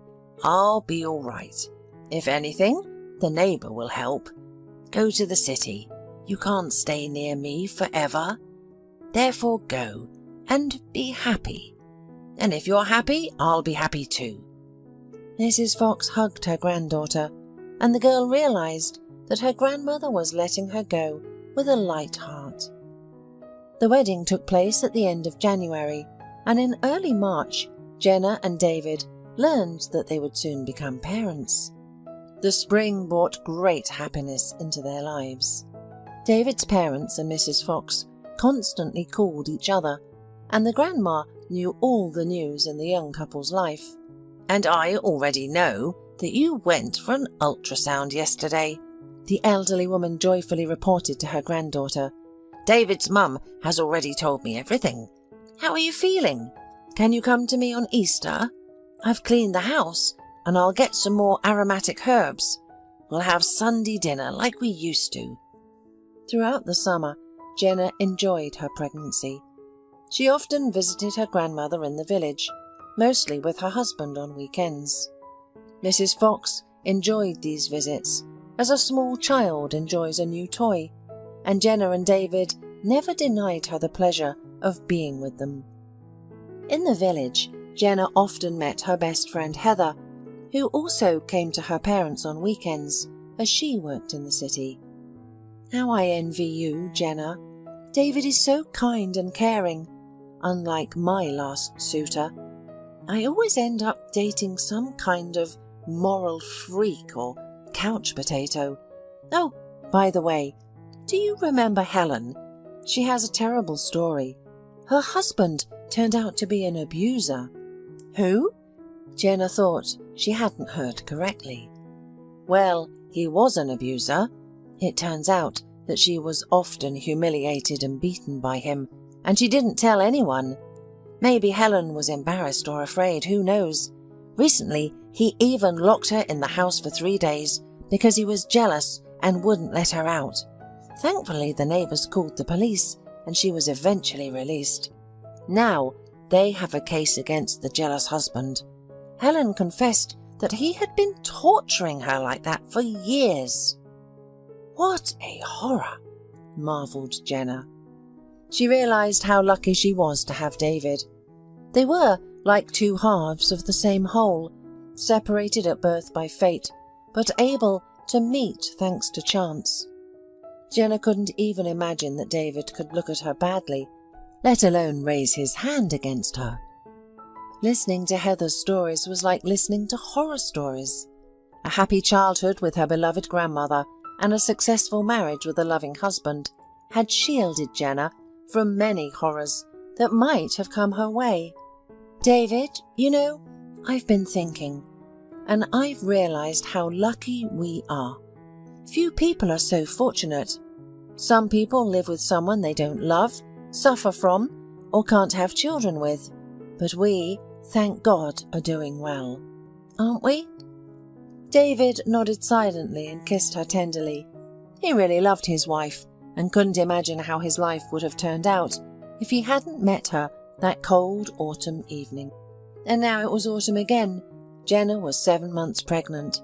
She and her husband now knew they were expecting a boy and had even chosen the name Thomas in honour of David's grandfather. "My grandfather was a decent man with a big heart," David said. "He was smart. He grew up without a father. His great-grandfather was killed in the war. From his early youth he got used to carrying the whole family on his back. all our successes, especially our current ones, are thanks to him." Jenna listened and smiled. She was ready to call her son any name her husband chose, because she trusted him completely in everything. She trusted her life and the life of their future child. Jenna enjoyed strolling through the autumn park, rustling the golden leaves and inhaling the warm smell of fallen leaves in peace. Sometimes she would sit on a bench and quietly talk to her baby, saying, "Tommy, we are all waiting for you very much. You will be a happy baby, coming into this world with the most loving, friendly family. I can't wait to see your eyes, your tiny hands and feet, and kiss your tiny nose, my sunshine." That afternoon, Jenna was returning from a walk when a passerby car suddenly flew out at her from almost nowhere. She was leisurely walking across the road on the crosswalk, and the last thing she remembered was the horrible sound of brakes and a thud from the side. She didn't even have time to fully realize that the out-of-control driver had hit her and thrown her aside. Days later, Jenna woke up in the hospital. "She came to her senses," was the first phrase she heard. Her grandmother was next to her, and her face was swollen from days of sleep deprivation and tears. Jenna couldn't understand what had happened to her. "Grandma, why am I in the hospital? I don't remember anything," Jenna asked. "Granddaughter, we'll talk later, not now," her grandmother replied. Jenna was confused and wanted to know the truth about her condition. "Grandma, tell me honestly, what's wrong with me?" "Jenna, you were hit by a car. You have many bruises and a concussion. Let's talk more about it later. You need to rest now," her grandmother said, trying to comfort her. "And the baby?" cried the woman, fearfully, only now realizing that the accident might have harmed the child. Mrs. Fox did not answer. She turned away from her granddaughter so that she would not see the tears running down her cheeks. "No, it's not true!" Jenna screamed. "He's here! He's with me! I can feel him! Just like before!" "Jenna, honey, calm down, please. You're still young. The doctor said you can still have children." "I don't want other children. I want my Tommy!" Jenna was terrifying to look at. The swelling had not yet gone down on her face, and bruises and cuts were visible everywhere. But that was not what was frightening. The woman's gaze was completely insane. At the sound of her scream, a nurse rushed in and injected Jenna with a sedative. The woman fell into a deep sleep again. While she slept, all her loved ones gathered at her bedside, trying to find out from the doctor what they should do with Jenna now. "You need to understand that she has more than just a head injury. It's quite possible that the stress she's been under is going to cause mental problems in the near future. You should definitely show her to a good psychiatrist." Things were terrible for Jenna at home. She refused to accept the truth. The woman was still talking to the baby that was no longer in her belly. She didn't want to believe that her little angel had flown off to heaven and kept singing songs to him, dreaming of what he would grow up to be. "My little son, my little sunshine, how I long to see your eyes, your tiny hands, your tiny feet, and to kiss your tiny nose. My joy!" It was impossible to watch all this without crying. The whole family felt like they were starting to go crazy along with Jenna. "We need to solve the question of hospitalization at the mental clinic urgently," insisted David's father. "Dad, well, how can I leave her now? She needs me. I want to be with Jenna." "Well, then the two of you will go crazy. Who's going to feel better?" A couple of days later, it got worse. Jenna stopped responding to people at home. She would either stare at one point or start pacing the house thoughtfully, as if looking for someone. "All right, I'll go and talk to the doctor, and then I'll take her too." David finally gave up. But when he returned home, Jenna was not in the house. "I only ran to the grocery store for a minute," David's mother excused herself. "How did I know she would want to go out?" The whole family rushed to look for the missing woman, but Jenna was nowhere to be found. David and his father immediately went to the village where her grandmother lived, but even there Jenna was not found. She did not show up at home the next day either. Soon the police were looking for her, but couldn't find her anywhere. It was as if Jenna had vanished into thin air. David could not find a place for his grief. He looked for his beloved wherever she had been before. He went to acquaintances and distant relatives of the family and wandered through parks and forests as if a ghost. He questioned random passers-by and pasted wanted posters on poles and the walls of houses. All acquaintances and strangers helped him. Heather, Jenna's friend, was especially worried and tried to help. "David, do not worry. We will definitely find her, and the police will not abandon us. My father promised that they would not stop looking for her." Time passed, but there was no progress in Jenna's case. So, 5 years had passed. Sadly, Jenna had to be officially recognized as dead. During these years, Heather was at David's side.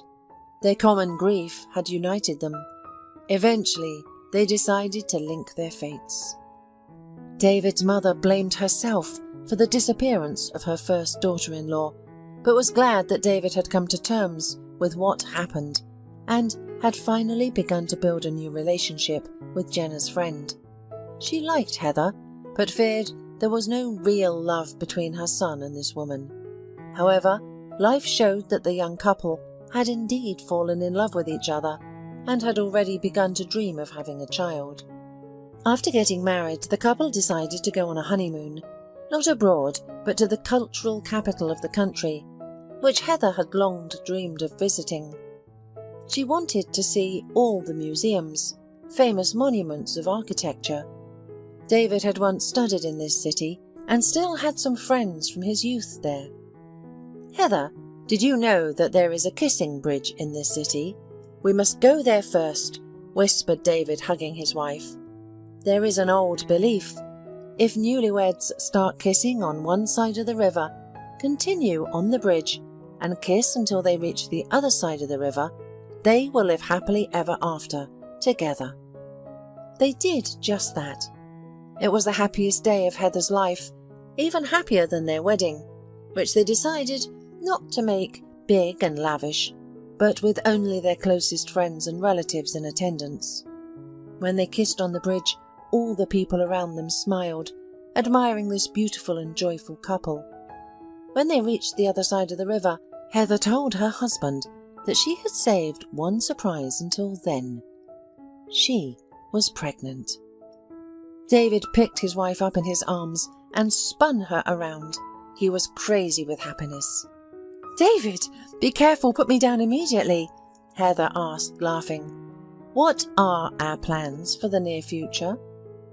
"Now, we will go for a walk, admire the sights, and then go to the hotel. But tomorrow, my old friend is waiting for us for Sunday lunch. Michael and I studied together. We lived in the same room in the student dormitory. We haven't seen each other for many years.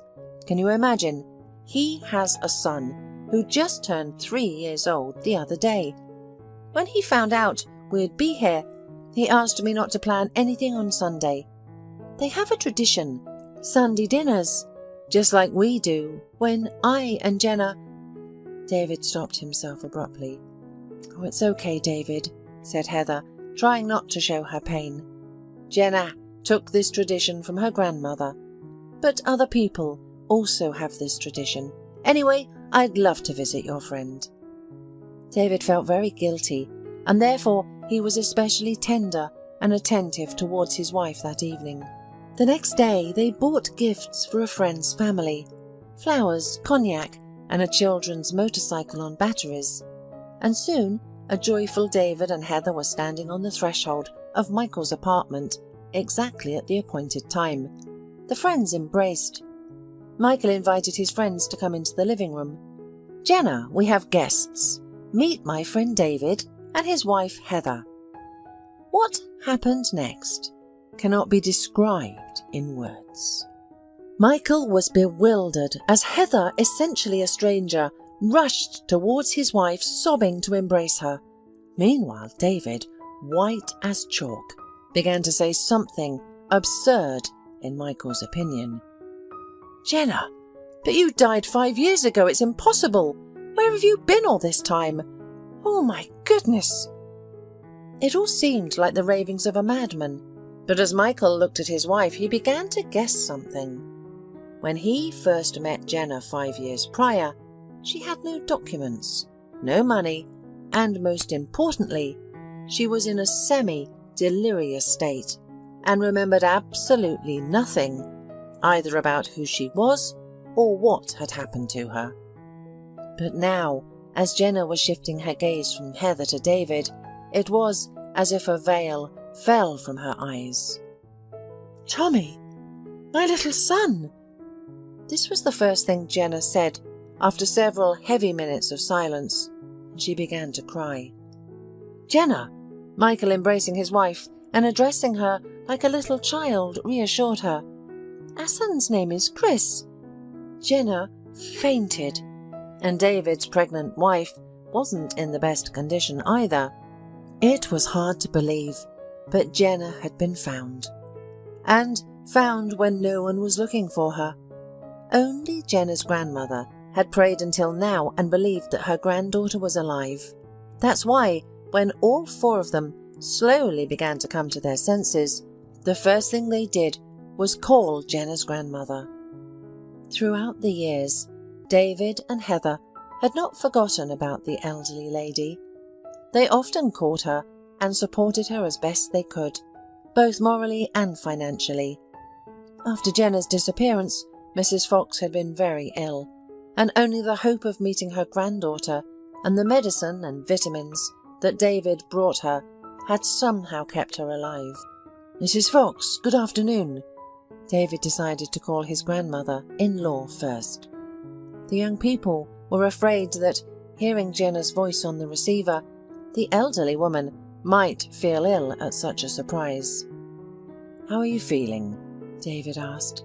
"Oh, David, thank you. I'm doing well. How are you? How's Heather?"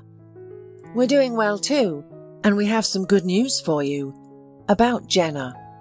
We found her. She's alive and she's doing great. She had lost her memory back then, but she remembers everything now. I'll put her on the phone." During Jenna's conversation with her grandma, there were many tears and few words. But the main thing the elderly lady could understand was that she had a great-grandson, and that very soon they would come to visit her. "Grandma, there's someone else I need to introduce to you. His name is Michael. He's my husband and Chris's father. I love him very much. He's very nice, and you're sure to love him too." As Jenna spoke, Michael and Heather breathed a sigh of relief. Years had passed, and nothing could be changed. They had their own families now. The main thing was that now it was clear what had happened to Jenna, and that all 4 of them would remain friends. However, there was still David, so they both looked at him almost simultaneously and realized that there would be no problems on his part either. David accepted this difficult situation and was not going to ruin Jenna's family, especially since he had his beloved Heather and was waiting for her to give him an heir. A week later, they were all standing together on Mrs. Fox's doorstep. Sunday family dinners were sacred, and now they had a bigger family than before. And at the head of the table, of course, was little Chris, a family sweetheart and such a long-awaited great-grandson for the elderly grandma.